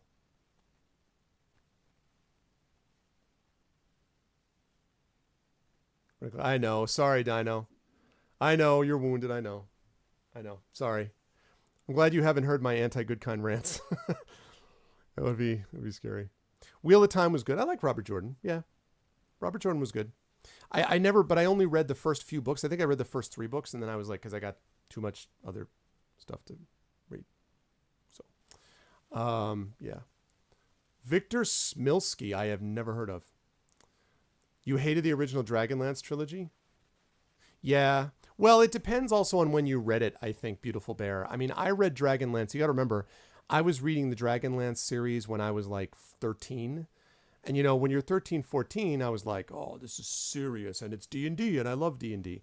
When I come back to it, when I'm 44, 30 years on, it is not held up, in my opinion. Although I do think there are some good characters. I think Gracelyn is a very good character. I think Gracelyn's a really interesting character. So there's definitely good stuff about those books, but I don't think they hold up for me. But at the time when I read them when I was 13, I read a lot of Star Trek books back then too. There was my favorite Star Trek book was called Web of the Romulans. Really, really cool book. And that was just a well-told story. So yeah. You can't deny being curious. Yeah. There's a whole web page that I agree with, Dino, that's dedicated to problems with Terry Goodkind. So, but I don't want to do that because see, here's the thing, Dino. Let me give you an example, okay? I talked about this the other day. I must be one of the only people alive who vaguely likes the League of Extraordinary Gentlemen movie. I kind of like that movie. I still think that the scene where they're on the sub is a good scene, a legitimately good scene. Not just good for that movie, good period. There's other parts of the movie that are not so good. But I think that movie's actually I kind of like that movie. And man, people hate it. Alan Moore, for one thing, because he's a little pretentious. You know, it's like, oh, it's garbage. They just hate it. And I kind of like it. So for me, I could imagine being on a stream where someone's like, oh, which is why I'm not going to be like, Goodkind, you're a terrible human being. Because I mean, different strokes, right, man? I mean, I would never do that. So I feel bad. Like, I don't want to be like, you know, like it's my Wizardry 1 rant. The only one where I don't care about that is Wizardry 1. Because I hate Wizardry 1 so much that I will do that rant even if your dad coded Wizardry 1, I don't care. If your mom coded Wizardry 1, I don't care about your mom. If your mom was a Wizardry 1 coder, that mom I'm calling out, okay? But no, like I really kind of I love that movie. I kind of like the movie. It was fun. Yeah, I love the scene in the sub. The scene in the sub is so good. And the scene in the library where Nemo's like, I follow a different path. And then he does the awesome thing with the scimitar. That thing is badass. I like it. I like it. I like it. So I like it. I really just like moms. Only moms who did that. I have not read the Deathgate Cycle series. I have heard good things about it, but I have not read it. Also, you know, the Dark Sun novels. It's interesting you mentioned that. I met Troy Denning once, Classicore, but I don't remember anything about him. I met him once years ago. It was like when I was first getting into the field. And I think I might even have been on a panel with him. And my recollection was he was a nice dude, but I remember nothing about him and I haven't read his stuff. So still enjoyed no nonsense fantasy like the stuff Terry Brooks did. Right. And Terry Brooks, see, that's a good example. I think that this whole Shannara series, by the way, apparently it's not Shannara. My whole life I grew up believing it was Shannara, but when I interviewed him last year, he said it was Shannara. I'm like, okay, that's 30 years of my life being switched now. But the Shannara series, the Sword of Shannara, the Elfstones of Shannara, those are solid books. I think they're solidly written. Are they a little derivative? Yeah, probably. I don't think that they redefine fantasy in the age, but I think they're solid, good work. You know, so that's important. I think there's other work. I think that people like, you know, Dennis McKiernan stuff is good to a degree, but then there's stuff that gets very derivative. You know, but there's writers that have some stuff that's good and some that don't. But for the most part, I try not to go after, I try to spend time on writers that are good writers. So I like talking about writers that are solid, that are really good writers. The ones that are not, I generally don't talk about unless it comes up, and then like people are like, well, what do you think? And then I'm like if it's like the Goodkind situation. But yeah, so.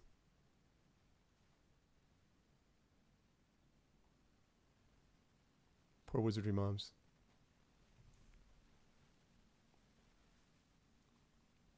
Oh, thank you, Classicore. I'm a writer too. Wait, why am I breaking your heart? Why is this embarrassing? Wizardry sucks. Why am I embarrassing? Why is that embarrassing? And why am I breaking your heart? Am I breaking your heart about McKiernan, Classicore? Why am I breaking your heart? Why am I breaking your heart? Don't go breaking my heart. I was going to do more gameplay, but at this point, I think since I've got the stream coming up at 4, I may just sort of continue with the Ask Me Anything, because you guys have had a lot of really good questions. So, because you couldn't pronounce Shannara. But why would I not? Why would I know? Listen, Dragon, the first time I encountered Shannara, I was 11. Okay? When I was 11, it was 1983. You know what doesn't exist as an 83? The internet. You know what else doesn't exist? YouTube. So I can't just go and be like, hey, how do you pronounce Shannara to my local computer? We didn't even get a computer till 1990. So I'm like, I watch TV and hope I happen to see Terry Brooks being interviewed. I had no idea. So I just was like, Shannara. I just assumed that the accent was on the middle syllable. Oh, my Troy Denning Reader Hart. Well, no, I have nothing against him. Nothing against him at all. I just haven't read his stuff, Classicor. No, I mean, I haven't read it. I mean, it may be awesome. And he seemed like a nice dude, but I've never read it. Start Gaming 3. Excuses.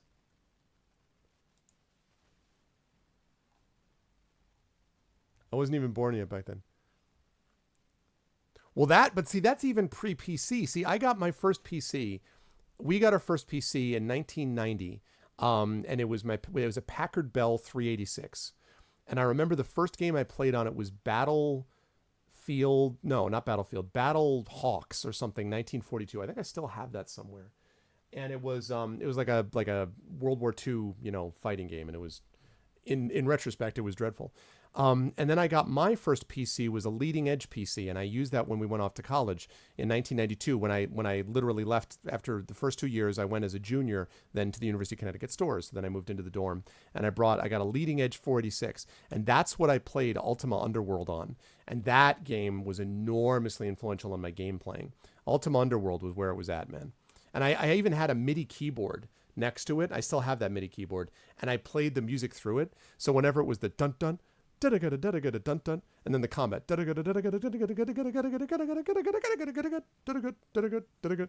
was all I was hearing that on the keyboard. It was awesome. You not Denning Reader, you. Yeah, exactly. Oh, thank you, beautiful bear. I'm glad that I'm getting excused. Hey, Optic Nerve. What's up, man? How you doing, boss? So yeah, so Wolfboy, I have never read the Deathgate Cycle series. I have heard of it, but I have never read it. It was a 386 DX. Nice. I think I had a 486 SX? Something X, I think. But it was a leading edge. My mother got a Gateway. That was back in the day where Gateway built your PC and everyone was like, Gateway's awesome. And then they got bought out and then they sucked. But for a while, Gateway was good. 1942 Tiger Heli. Yeah, I heard of Tiger Heli, but yeah, it was 1942. Dishonor my backlog. Oh, what do I enjoy the most? Cairo, very simple answer. Gorgeous world building. Gorgeous. I have not played a game probably since Myst that made you feel that immersed in that world. And Myst, of course, has huge problems, right? Like Myst is a trial and error type game, but Myst is amazing for atmosphere. Dishonored is like that. Dishonored has a wonderful, wonderful thing where you feel part of the city. The whale, the whale oil and the whale atmosphere. It's beautiful world building. That to me is what is worth the price of admission by itself. Then on top of it, it's got great gameplay. It's got a pretty cool story. It's got a wonderful soundtrack. It really captures stealth, or if you want to do combat, you can. It's just a really good combination of things. Dishonored is great. I knew I was going to like it. And all of the people working on it are people that I loved from their previous incarnations. They worked on like Arx Fatalis, a game that I loved. The guy who did the city design is the guy who did the city design for Half-Life 2. Enough said. The guy who did Dark Messiah and Might Magic is on this team. So Dishonored is great. Love Dishonored. Doing well, Optic. It's good to see you, man. Okay, see you nonstop. Yeah, thank you, Brahms. Oh man, hopefully out this year. And again, Brahms is getting me a copy of Underworld Ascendant because he's an amazing, amazing guy. Who is a father, so that makes him even better. But yeah, thank you, Brahms, and I am really excited for Underworld Ascendant. It's going to be awesome. Electric Shark. I don't think I've heard of that, Optic. Thoughts on Raymond Feist? Feist is one of those authors, classic, or I've read very little of him, but Feist is one of those guys that always pops up as being a very solid I don't know a lot of people in the field that don't like Raymond Feist. Like there are some guys just in general, Ellie Modisit's like this too, that people are just like, oh yeah, he's good. You know, like he doesn't necessarily show up all the time on the top lists of everything, but very seldom do you get, like, Terry Goodkind is polarizing, okay? Dennis McKiernan can be for different reasons, but Terry Goodkind is polarizing. Raymond Feist usually isn't. Like most of the time people are like, yeah, that guy's good. And Modisit, yeah, that guy's good. Generally not polarizing. So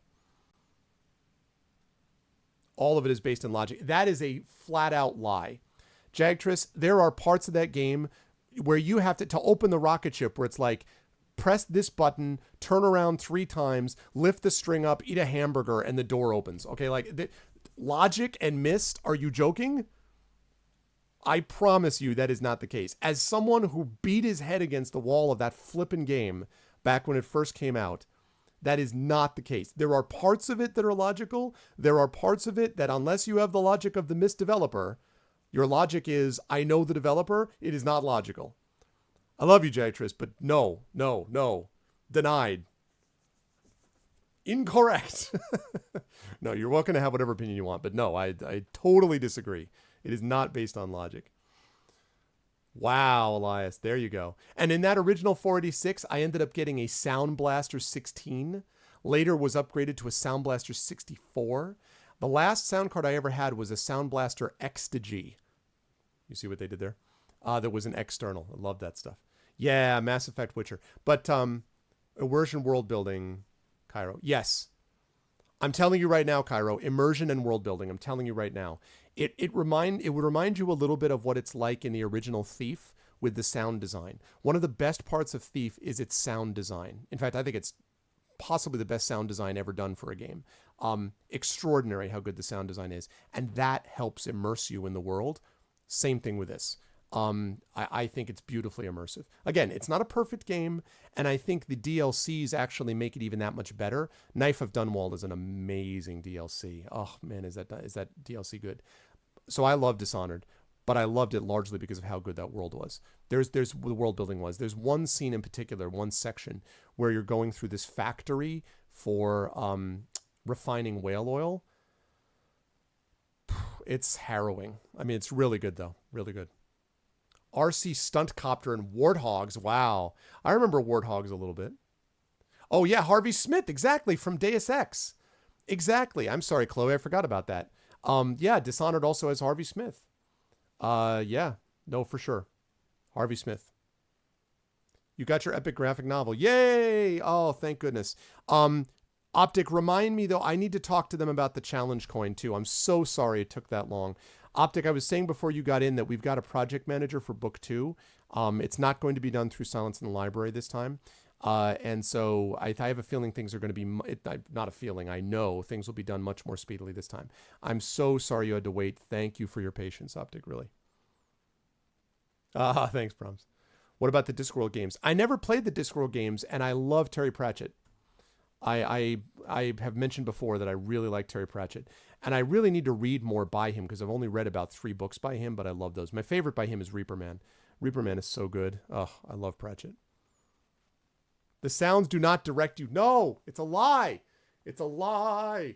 The sounds do not direct you. In 1980, whatever, 1991, 2, or whenever I'm playing it, I swear to God, Myst and Riven. And by the way, Jagtress, talk to most people. If you talk to most people, they will say the same thing. There are parts of that game that are straight up like freaking Dan Brown stuff. Like there's straight up where you're like, what? And you're like, okay, if you activate the watch and pull the chain, then the behemoth will descend and will push the button for the door, which will launch the rocket ship up to where the giant, like, what the, what? Oh, no. Denied. Oh, man. First Thief. First Thief is legit, Cairo. And Thief Deadly Shadows is good too. First Thief is good.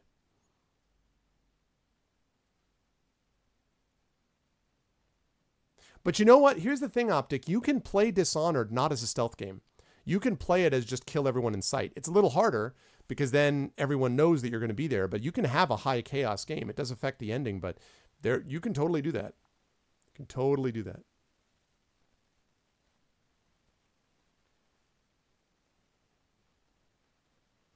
Arx Fatalis. Yeah, Steven, I mentioned that before. Absolutely. Arx Fatalis. Arx Fatalis was great. I loved Arx Fatalis. But I loved Arx Fatalis because that was supposed to be kind of the spiritual successor to Ultima Underworld. You had Underworld 1, Underworld 2, and then you kind of had Arx Fatalis was sort of 3-ish. So I liked Arx Fatalis a lot. Do you remember? Yob, Rom. Like you could actually, they had a mechanic where you would trace runes in the air, magic runes, and would actually create spells. And it could be annoying in combat where you were trying to do it, but it was pretty cool. You're like, fireball, you're like, rune, Nob, you know? Oh man, I loved Arx Fatalis.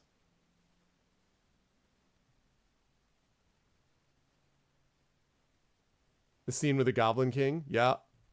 Yeah. I guess we're still AMAing Kilobyte because it just, people had a lot of questions, so this has been good. I still wish the Myst MMO took off. The idea was great. Yep. Yep. So, no, it was legit. It was legit good stuff. Yes, I did play Nox, Danjo. Yep. I did play Nox. It was good. I remember the cover because Nox came out when I was working in Electronics Boutique. So I remember the cover of this woman, like, you know, with the staff or whatever. It was good stuff. It was good stuff. Yeah. All right, guys. Well, this has been good. So any more questions, or do we want to throw some maybe like 45 minutes-ish of some Fighting Fantasy gamebook play in? I know you don't play MMOs. If you did, a world intrigues you the most. Here's the interesting thing about that, Cairo. I have a love-hate relationship with MMOs because I've actually played about 14 of them in my life. I played the original Ultima Online. I've showed off my beta CD, which I still have. I played EverQuest. I played EverQuest 2. I played Asheron's Call 1 and 2. I played Shadowbane. I played a little bit of Star Wars Galaxies. I played D&D Online. I played Lord of the Rings Online. I played World of Warcraft. I played... I know I played more than that. I played a little bit of Marvel Heroes, but only a little bit. 11. How do I convert lead into gold? I played, so I'm missing a couple of others. But anyway, I played a bunch of them. And the problem is after a while, they just get too fetch questy to me. All of them do. And that's kind of difficult. Also, sometimes I like to just jump on and play by myself. And I felt like Meridian 59. How could I forget that? That was the first one I played. And that was actually one that people often forget. Meridian 59 was awesome. So 12. My favorite of those probably was Lord of the Rings Online, just because I'm a Lord of the Rings nut. So it makes sense that I would like that. But the thing is for me, for MMOs, that MMOs for me always scratched the itch of playing games with friends, which I couldn't do as much back in the day. Like I used to do that all the time back in the day. And then I went through a stage where I couldn't because my friends were moved everywhere. We were all busy. And MMOs let me scratch that itch. But since the existence of Twitch, I kind of feel like I'm playing games with friends all the time. So I don't need MMOs. That's all. And I played... No, I never played Kingdoms of Amalur. I never played that. Thoughts on Planescape Torment storyline? It's a great storyline. Planescape Torment, there are... Most of the time when writers hear, oh, this game has a great storyline, they think to themselves, it's a great storyline for a game. Like Oxenfree, and this is nothing against those who liked it. Like I know Chloe loved Oxenfree. Oxenfree was a game that I thought had a good story for a game, but I didn't think was an amazing story overall. And that's kind of the way I feel about a lot of good game stories. A lot of good game stories are good stories for games. But Torment is one of those game stories that was a great story, period. Mission Critical that I keep mentioning, another great story for itself. And then there's some other ones where the story is a good story, but it doesn't stick with you forever. Like, the storyline in Dishonored. It's a good story, but it's not amazing. The story in Icewind Dale. Good story. Story in Baldur's Gate 1. Good story. Baldur's Gate 2 has a pretty good storyline, I would say, but still probably good story for a game. Arcanum, the Arcanum, Steamworks and Magic Obscura, that's got a good story. So I would say that for me, the storyline of Planescape Torment is a legitimately great story, just by itself, having nothing to do with it being a game or not. I really adored that. I know. I'm sorry, Chloe. I know. RuneScape I have not played. Never played Legacy of the Ancients. Nope. Oh, Age of Camelot. And I forgot Star Wars The Old Republic. Thank you. Those are the other two. I knew I played 14. Yes, Age of Camelot. I played a ton. Dark Age of Camelot I played a ton of, actually. And my friend Russ and Story and I played that together. And Star Wars The Old Republic. How could I forget that? Yes. 14. I knew I played 14. Favorite companion in a CRPG?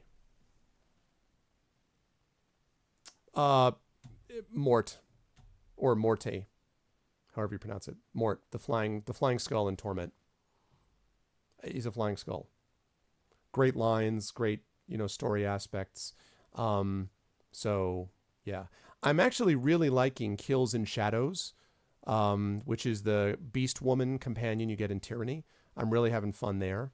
I found the companions, Grieving Mother is kind of interesting in Pillars of Eternity, but I think like that's trying too hard. It's almost like, look, the feels. Every time I speak, I say something dramatic.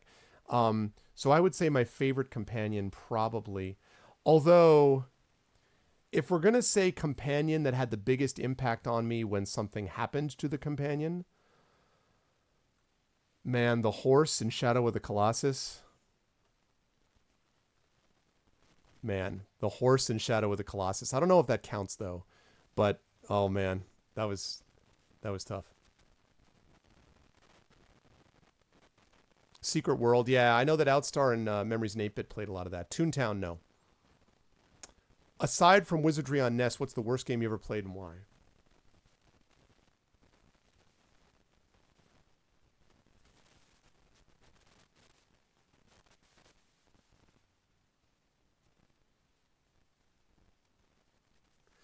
There was a game that was for the NES, which was a top-down.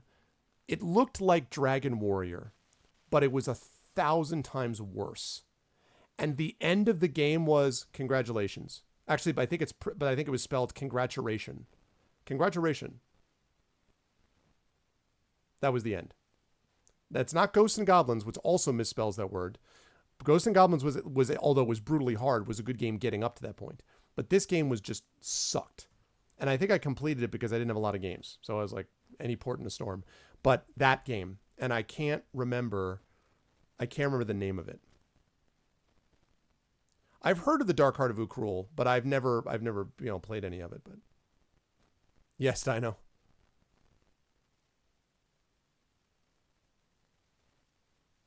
Yeah, see, Durance, I like Durance, but Durance to me is another example of trying too hard, Beautiful Bear. Like, I felt Durance just like, well, Water, I'm really obnoxious. Now I will swear a lot. She's a whore. See how I'm very impressive because I called her a whore. What do you think of that? Like, I feel like Durance is a little too, again, like, obvious to me. And I feel like I'm forgetting a couple of amazing companions also. But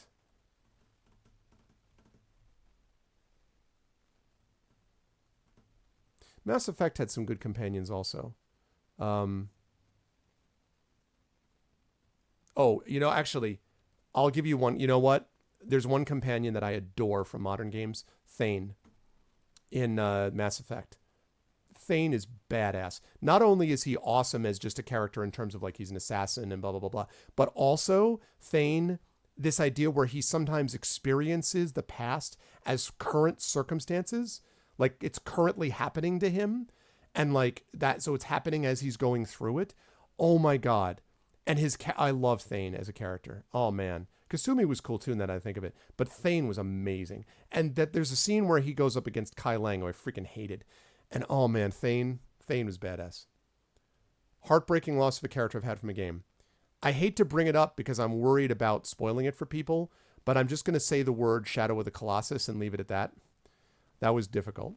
Also difficult, the previously aforementioned assassin character. That's all. You know what I'm talking about, Cairo. That was rough because, yeah. Oh, man. Thane was so awesome. Clearly my favorite. Not even close. Clearly my favorite Mass Effect companion. You put him together. My usual party that I like to run with when I could get them was me, Thane, and Kasumi. They were just, the best. Crystallis? I don't remember if it was Crystallis. It looked like Dragon Warrior. It had terrible combat. It was just awful. It was like Dragon Warrior, but without any of the charm of Dragon Warrior. You know? Like, just... What game never gets old for me no matter how many times I play it? But like, so in game overall, Dungeons & Dragons. Never gets old, ever. D&D, by far. Board game, probably Talisman. Because I have so much that I love Talisman. Oh, and another one, Dark Tower. Talisman and Dark Tower never get old for me. I love those games. I also happen to love cooperative games quite a bit. So I love games like that. But Dark Tower and Talisman for board games, definitely D&D for like sort of role-playing, regular, like overall game. Computer game that I never get tired of.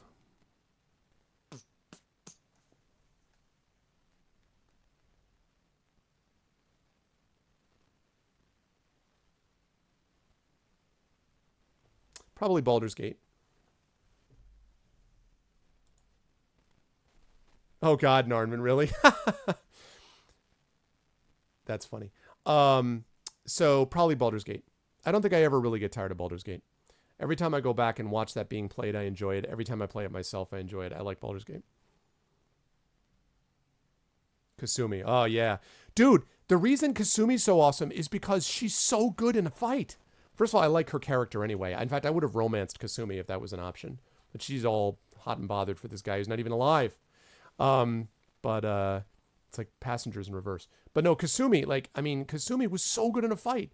There were so many times where she's like going dark. And all of a sudden she shows up behind someone who's causing me grief and takes him out. I'm like, yes. Oh, I love Kasumi. Yeah, see, that's what it is, Bear. Exactly. It's not that I don't mind the character that insults women the way he does. It's just that the whole thing seemed like it was a one-note character, like, whore, she's a whore, whore, whore, also I hate you, also fire, the fire that burns, you're someone different, whore, whore. I think, oh, God, stop, man. Can we vary the language just a bit? So for me, that got a little bit old with Durance, I have to be honest. D&D's not a fair answer. Well, probably not.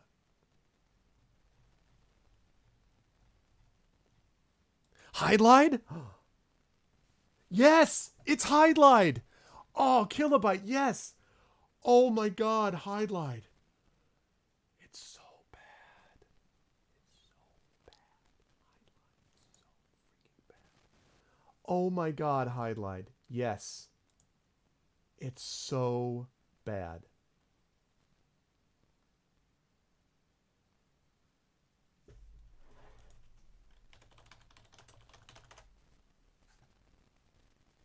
Here's the main theme. Ready?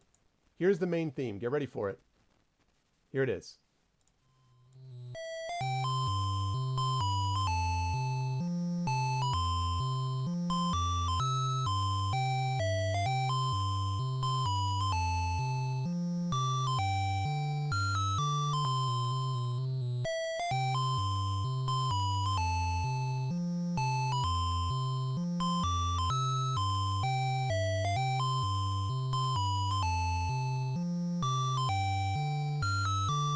Ready? Here we go.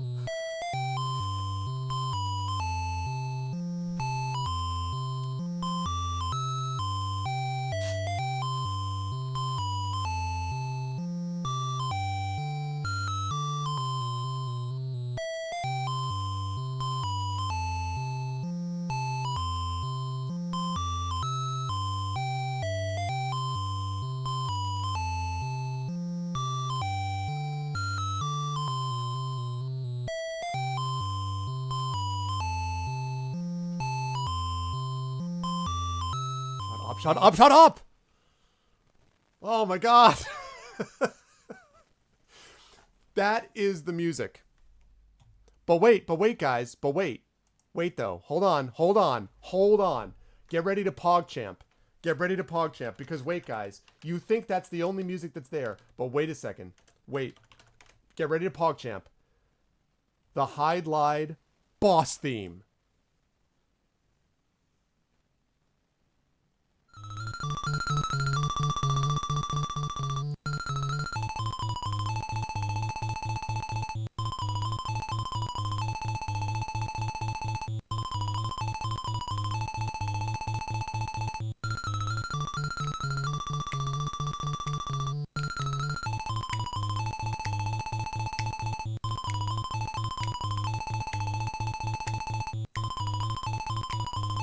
Here you go. Break it down.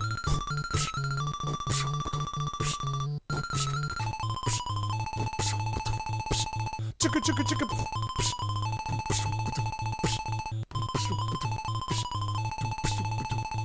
Chicka chicka chicka chicka.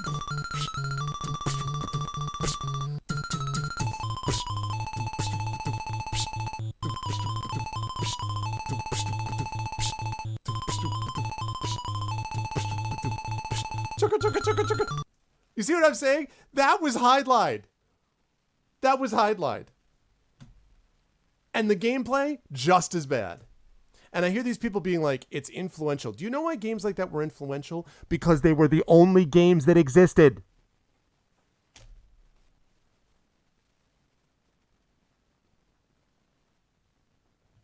Good God almighty. It's like saying, you know what was really influential was the Bible. It was the only book.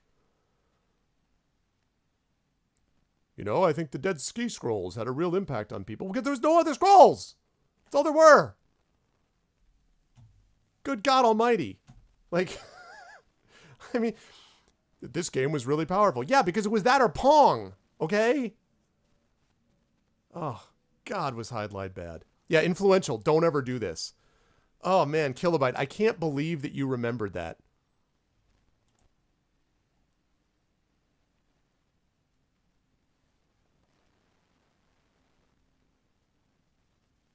Oh, to random Twitch heaven, this channel is never getting partnered. Oh, man. I never played Archon. No, I don't know about Archon.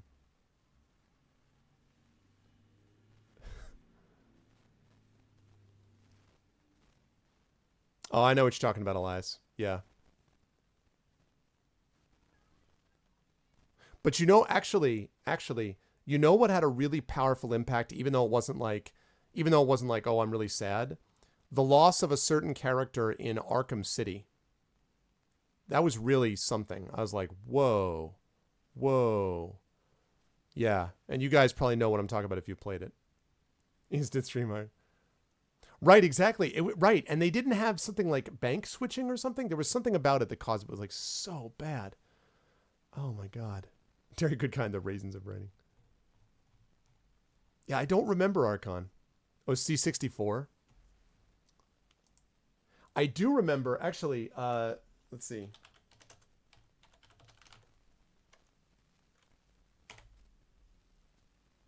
Yeah. Yeah. I had this game. Hold on. Check this out, guys. Oh my God, I had this game. I had another name. No. Okay, here we go. I'm going to window capture this. All right. I'm going to ask if anyone remembers this game that I'm about to show you.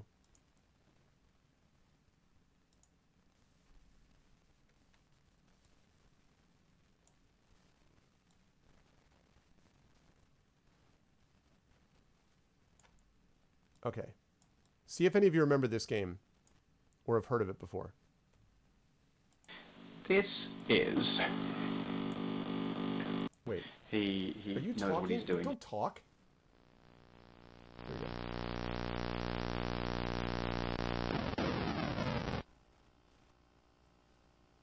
Oh.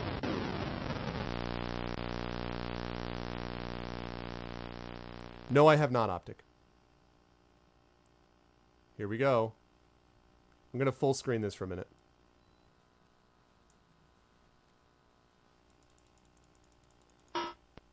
Whoop.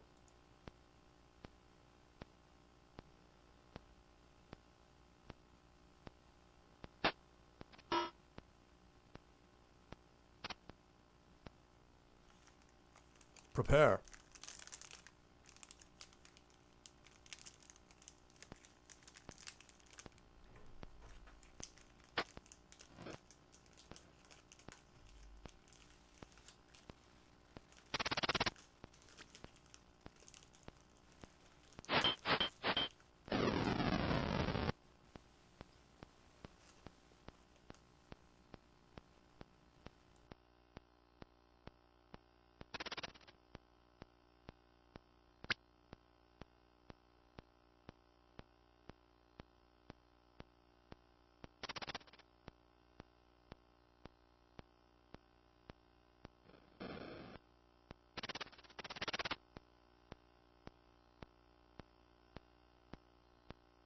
It is not, but that's a good guess.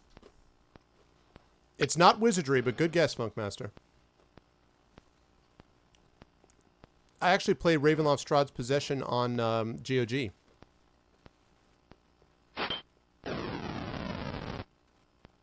Does anyone remember the game? Does anyone remember the game name or the system?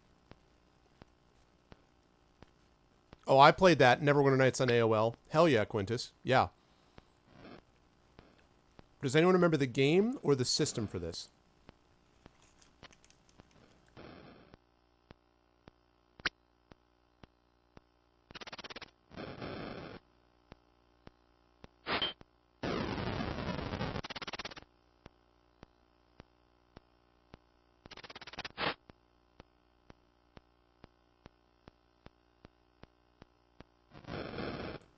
Okay, well then you keep quiet, Dino.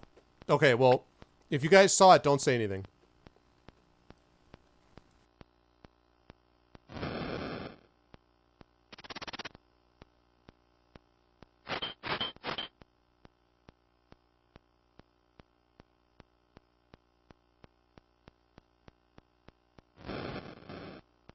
See, the interesting thing about this game is the heart mechanic, because the heart beating down there reflects how hurt you are.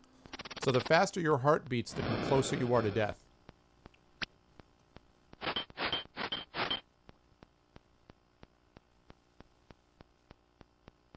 Oh man, those line drawings.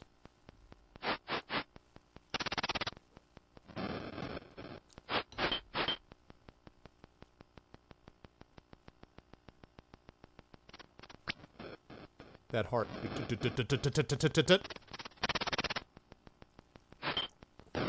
Were you a young one, guys?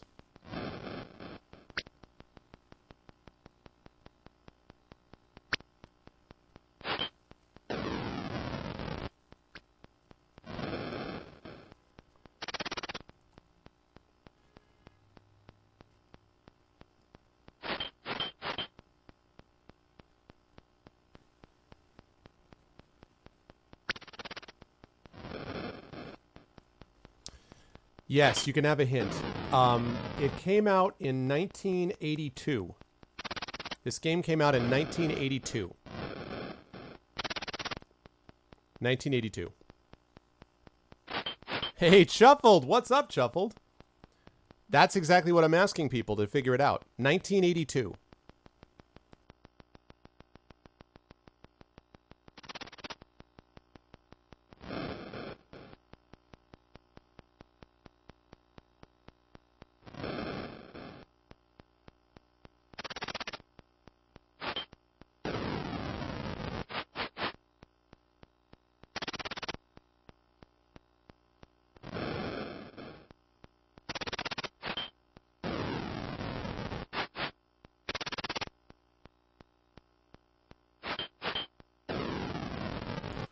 That is correct, Mova.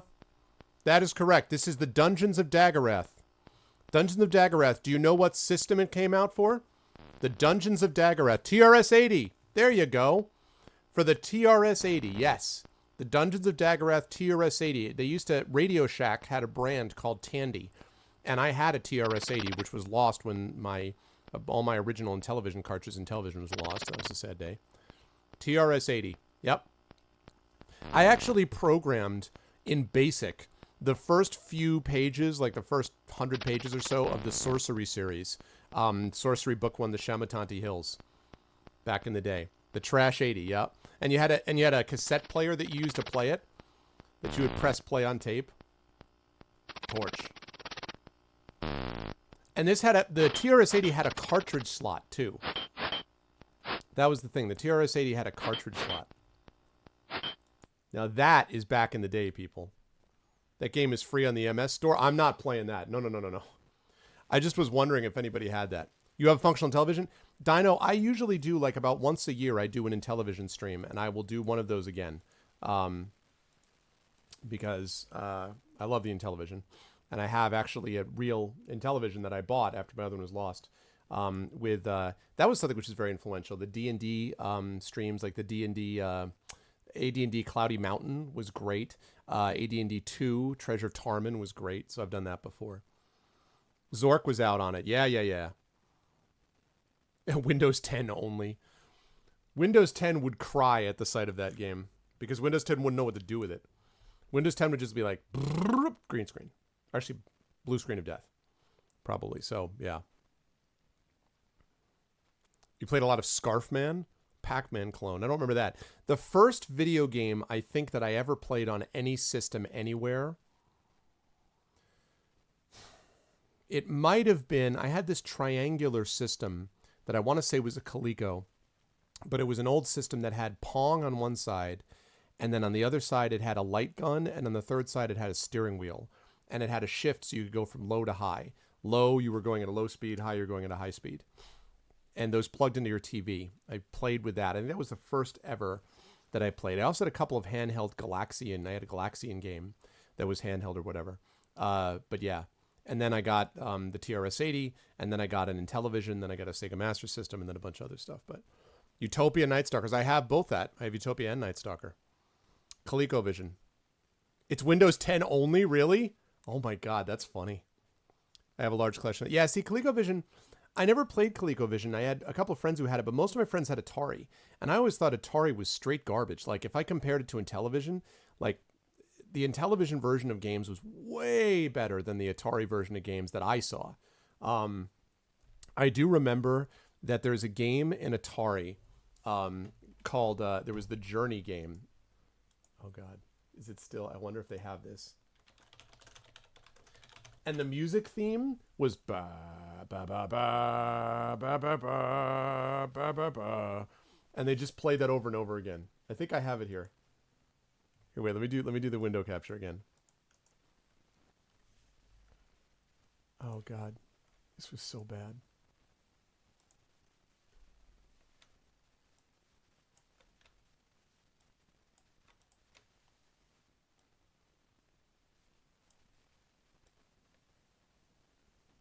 Okay.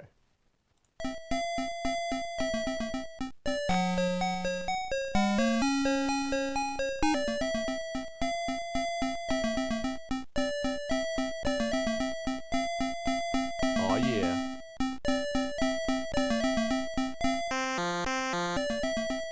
And you were trying to avoid groupies?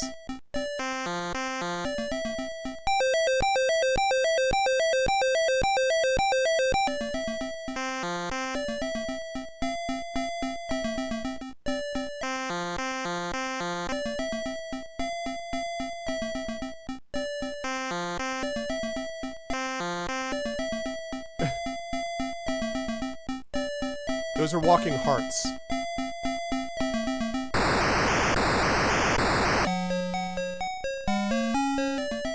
See, your job was to get to the Scarab, which was like, I guess they had this thing where the Scarab was like their traveling thing. So they would get to the Scarab and then they would win the level. Interesting, Terry. There's so many ways we could go with that comment.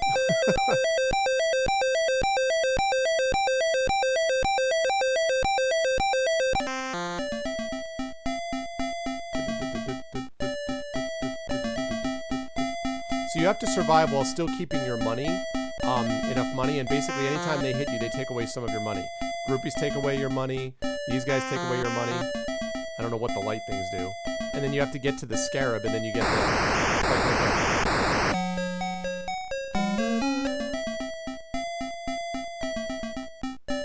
Anyway, you get the idea. So that's your classic, you know, that's your classic Atari game. And I just felt like most of the time that was what we were getting.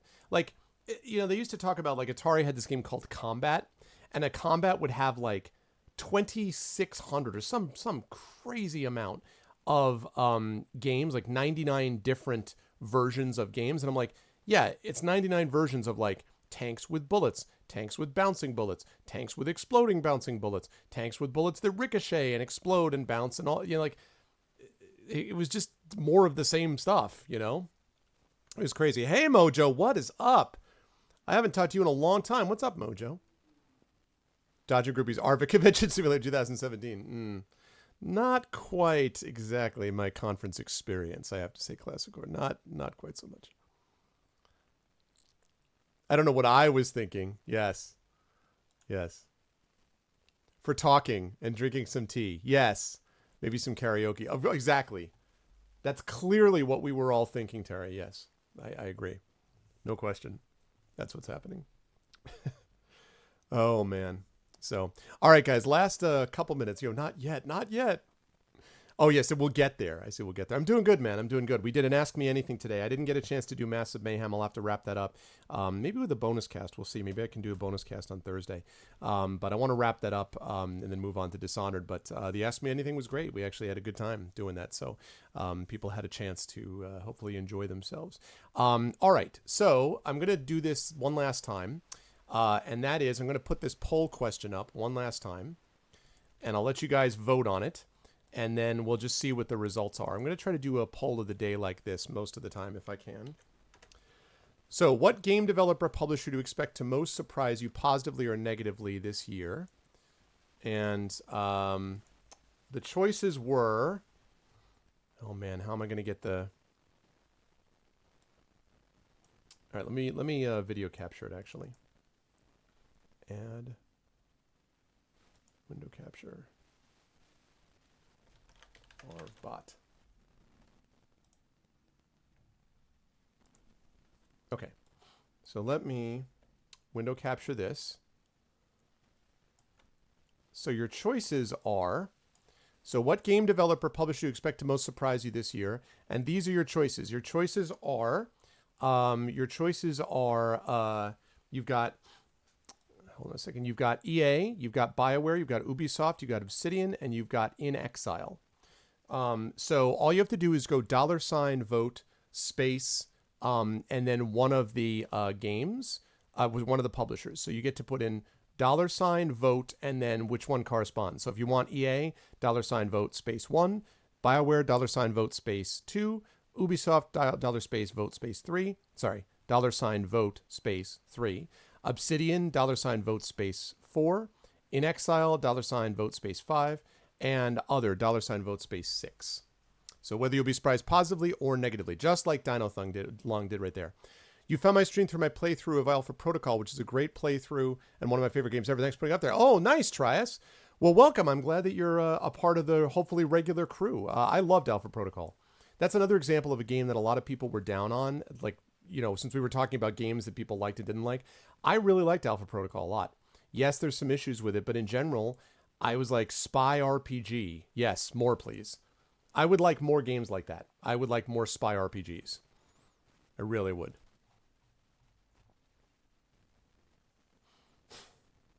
A lot of people are, yeah, because everyone's thinking about Mass Effect Andromeda. In Exile is people are thinking about Torment, no doubt. No love for Ubisoft, huh? You guys don't think Ubisoft's going to surprise you? I guess it'd be a surprise if you had one. Your DVD of Alpha Protocol isn't working with Windows 10, really? Yeah, I agree.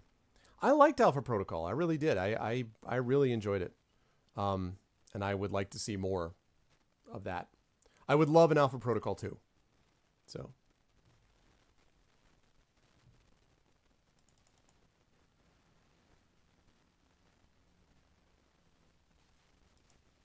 I don't know though, Shuffled. To be fair, if that game wouldn't even exist without Ubisoft. Ubisoft, Ubisoft gets a lot of grief, but here's the thing about Ubisoft. Ubisoft is the only of the big publishers that is willing to take big risks. EA doesn't take big risks.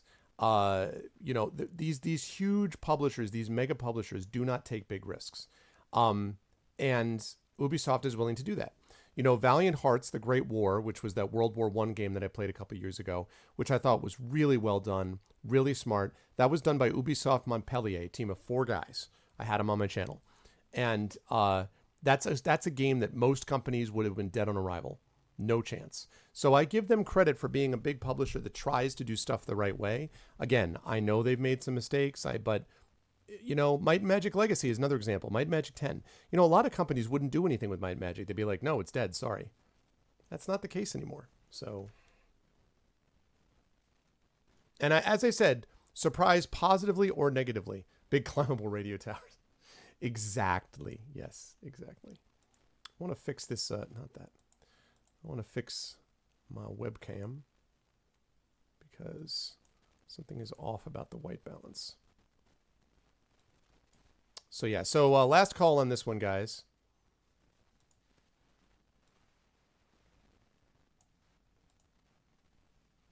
Okay, that's good. Yeah, so last call on this, guys, and then we'll call it up there. Right, that's right. That's right, Bear. That's the way I feel too. All right, so we're going to close this poll. Okay, so the winner is BioWare. So the most of you think that BioWare is going to be the one that surprises you. Cool. We will get a chance to see if that's true. That will be interesting. The reason I wanted to get Arbot captured, though, is because we need to do nominations. So you guys asked before about games to play. And so what I'm going to do now is this is for the chat chosen game of the month. Again, dictated by the Patreon, which you guys see right over there, which you should support if you can. So the question is, what game should Arv play this month? And the only thing I will say is no horror games. So I reserve the right to get rid of any games that I have either played or are not going to work out because of horror or whatever else. But with that said, I will take the first 6 nominations. Please only nominate one. Don't nominate multiples. Please only nominate one. So what are games that I should play this month? And I can play most games. If I can, I'll veto it. Deadly Tower of Monsters. What else? Doom. Maybe. Yeah, I've already played Vampire Bloodlines, and I'm not crazy about it. Ooh, Lands of Lore 1. Grim Dawn. I vaguely remember Grim Dawn. No, I don't like horror, Truden. Mostly I don't like being scared. It's mostly because I'm a lightweight. Mist. No, veto. Divinity Original Sin I've already played on Stream Shuffled. And I liked it okay, but I don't love it. Long Live the Queen. Okay.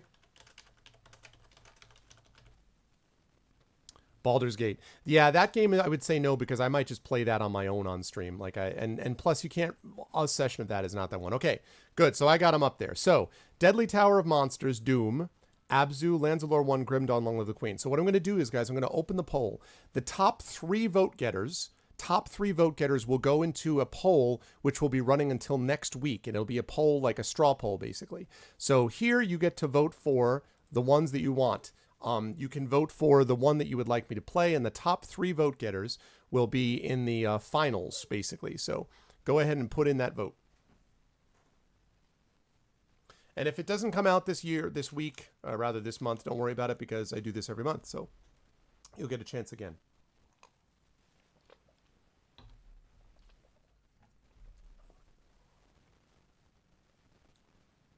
Remind me, Deadly Tower of Monsters is the...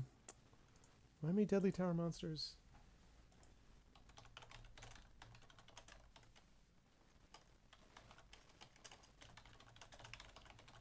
Is that a roguelike?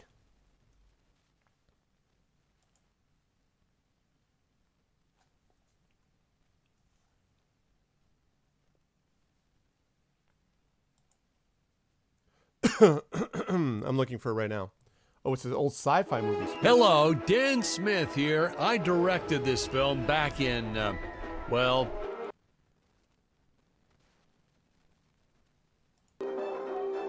Sadly didn't have an airbag for when the monster is knocked off the platform. So we'll be seeing our first example of teleportation being used by Scarlet right here. Originally, we shot this scene with Scarlet using... Okay. This reminds me a little bit of Hand of Fate. The combat reminds me a little bit of Hand of Fate. That's fine. That would be fine. Lands of Lore 1. Oh yeah. Check out the Lands of Lore people. Lands of Lore people are standing up and being counted. Okay, I need to turn on my light.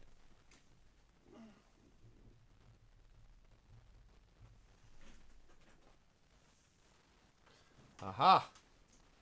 Let there be light. And lo, it was so. The Wilhelm scream. Yes, you can change your vote, Shuffled. Yep. You just do $ change vote, all one word, space, and then the number you want to change it to. $ change vote, space, and then whichever one you want to go to. Oh, really? Classic or nice. Was it Lands of Lore 2 that had Patrick Stewart? Was that Lands of Lore 2? It was one. I don't think it was 1, was it? Or was it? Also, this white balance is not right at all.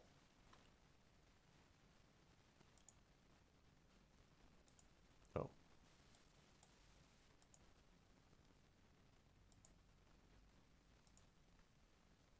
Okay. Lovely. What is Abzu? I've heard of Deadly Tower Monsters. Obviously, I know what Doom is. I vaguely know Grim Dawn. Long Live the Queen has come up before. What's Abzu?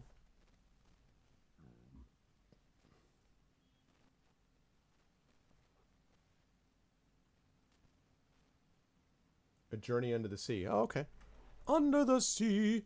It's by the Journey devs? Patrick Stewart was in the CD version of LOL 1. Oh, really? Okay. Well, I love Journey, so... Does it have... Is Austin Wintory the composer for that? I've had Austin Wintory on because we did the Banner Saga 1, and I interviewed those guys, and he randomly popped on as part of the interview.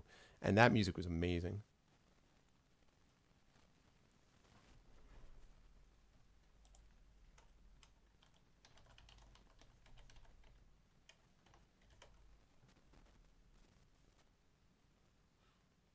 It is. It's Austin Wintory did the soundtrack. Oh, nice. Austin Wintory did the soundtrack. Wow.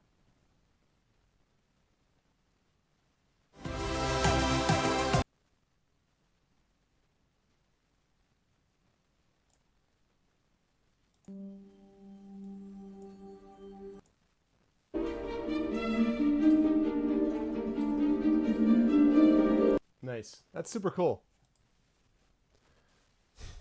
Austin Wintory did it. Nice. That's super awesome. All right. So right now we've got Lands of Lore 1, Abzu, and we've got Deadly Tower of Monsters. So let's do a last call here. This is your last chance to get in on this, people. Last chance to get in on it. Abzu, Lands of Lore, and Deadly Tower of Monsters. Those are your top 3. This is your last chance to get in. Get in while the getting's good.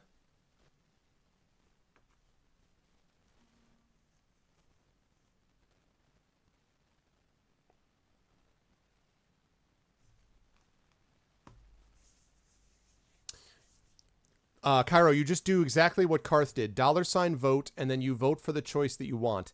Deadly Tower Monsters is 1, Doom is 2, Abzu is 3, Lands of Lore 1 is 4, Grim Dawn is 5, Long Live the Queen is 6. So you just do $ vote, space, and then the number of the choice you want. Oh, hey, Karth, we just fixed this problem. Apparently, if you go to your Twitch settings, there is a way to save your name in Twitch settings so that it won't do that. Elswin is one of our regulars here, and Elswin ran into this a couple days ago when she was playing with Arvbot, and it was doing that set display name in Twitch settings thing. It counted your vote, so your vote counted regardless. But yeah, so I just wanted to mention that to you, that if you're interested, you might want to go there because that could fix it. So, all right, Lands of Lore 1, Abzu. Okay, going once. Yeah, Carthanesi. Yeah, well, that guy. Okay. So, there you go, guys. So, can I get one of my mods? Can I get either Dragon Spear, Kilobyte, or Shadowed Mage? One of my mods? Because no vote, no to Abzu. Oh, well, it's okay. It's going to be on the list anyway, Elias. It's okay. It's going to be on the vote regardless. So, can I get one of my mods to do a straw poll with the following question, with the list being Lands of Lore 1, Abzu, and then Deadly Tower of Monsters in that order? So, Lands of Lore 1, Abzu, and then Deadly Tower of Monsters.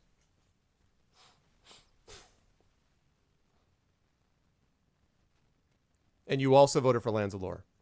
No, that's fine. That's fine, because that was going to make it in the list anyway. So Lands of Lore 1, Abzu, and Deadly Tower of Monsters. Okay, so I would do them on my iPad. Dragon or Shadowed? Can you guys do that? Dragon Spear or Shadowed Mage? Can one of you guys do that? Make up a poll for me. And put it together with next game. Can one of you guys do that? Anybody? Me? Possibly? That'd be super helpful. Oh, welcome back, Class Score. Yeah, so could one of you guys do that? Possibly for me? Yes? Maybe? possibly. Schedule-wise, by the way, guys, because we're going to wrap up here in a minute, I have to get ready for my stream in about a half hour now, where I'm going to be doing D&D. We're going to be playing on Friday. I'm going to be playing Masks of Mayhem. If we wrap it up fast enough, then we'll move on to Dishonored 2. On Saturday, we have, excuse me, VR Vocalists are going to be playing some Phoenix Wright, Ace Attorney, Trials and Tribulations. So a fully voiced over experience. The VR Vocalists are amazing. If you haven't seen them already, you should definitely do that. So that is going to be the case. And then next week, we've got a lot of D&D and stuff like that going on. This vote, as soon as Dragonspear and our Shadowed Mage are here, this vote is going to be put up in permanent form for a week anyway, so that you guys will be able to see it. A week from now, you will see on Tuesday, the final vote will happen, and whatever has gotten the most votes by that point is going to be the winner, and I will play that game, and I think I'll be playing it either a week later or 2 weeks later. I'll have to take a look. Maybe the 31st, I don't remember. Let's see.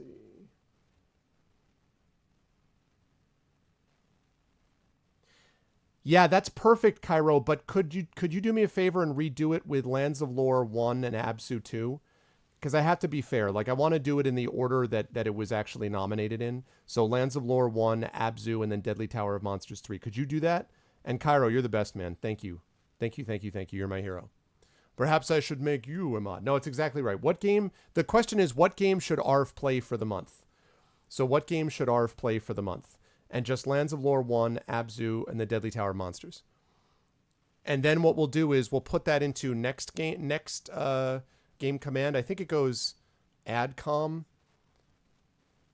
I'll have to take a look at it. I don't remember off the top of my head what the command is because I don't remember. But yeah.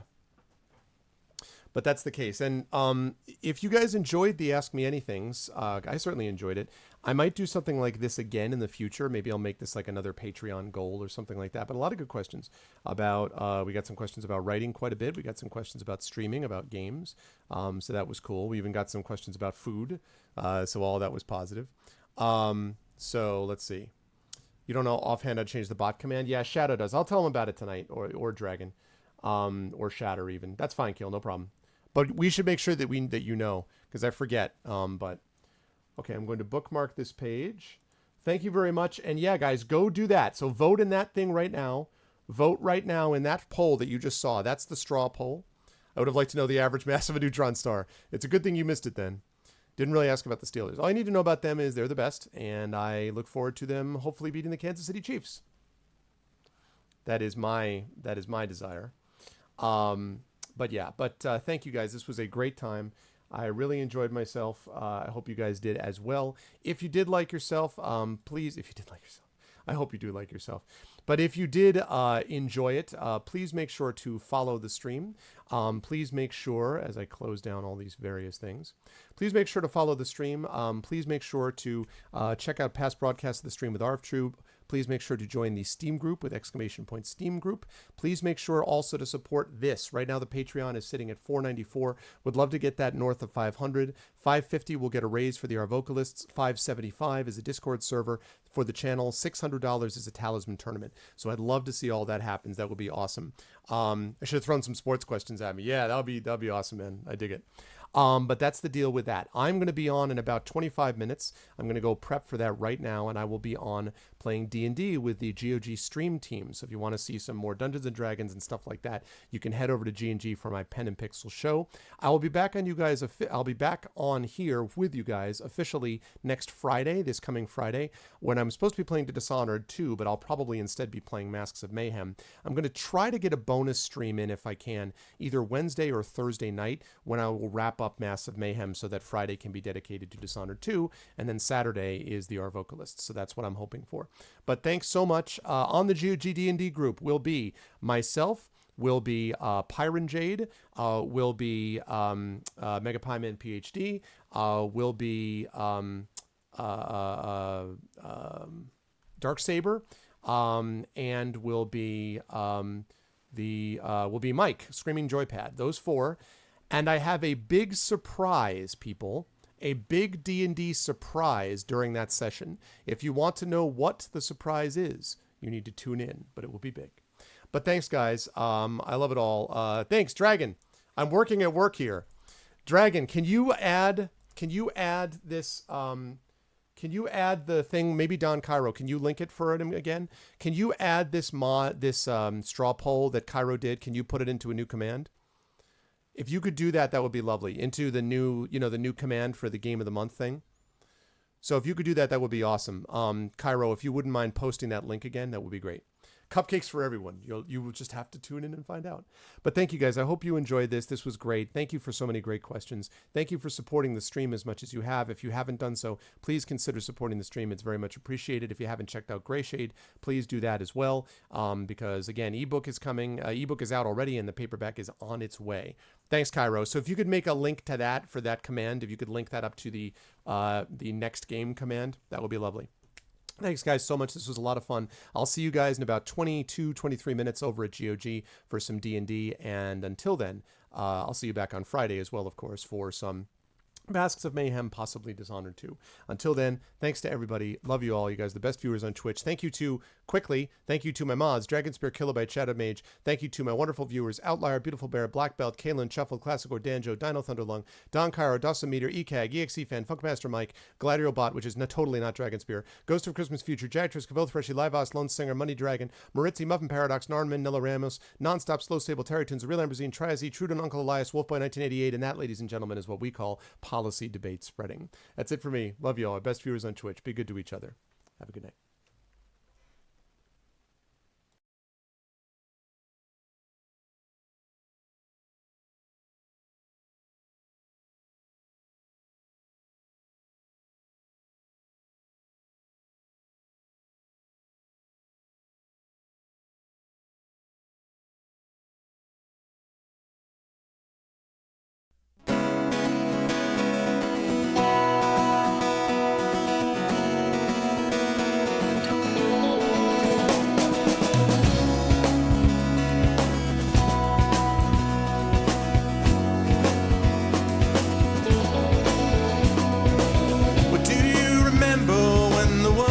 Fresh and new, when it all seemed clear to you, when your aim was straight and true. Were your mind untroubled by the questions in the dark, content to play your part, open pathways to your heart?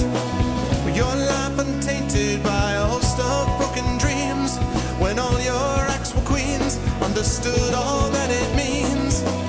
Could you have understood the way your life was bound? Did you ever wonder how you got from there to now? Oh, yes, you're gonna fly away from here when the sky grows more clear and your problems disappear. Drift away down below, watch them go down to your friends where the trouble never ends, and there's always just one more day left to go.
You try and take a different tack.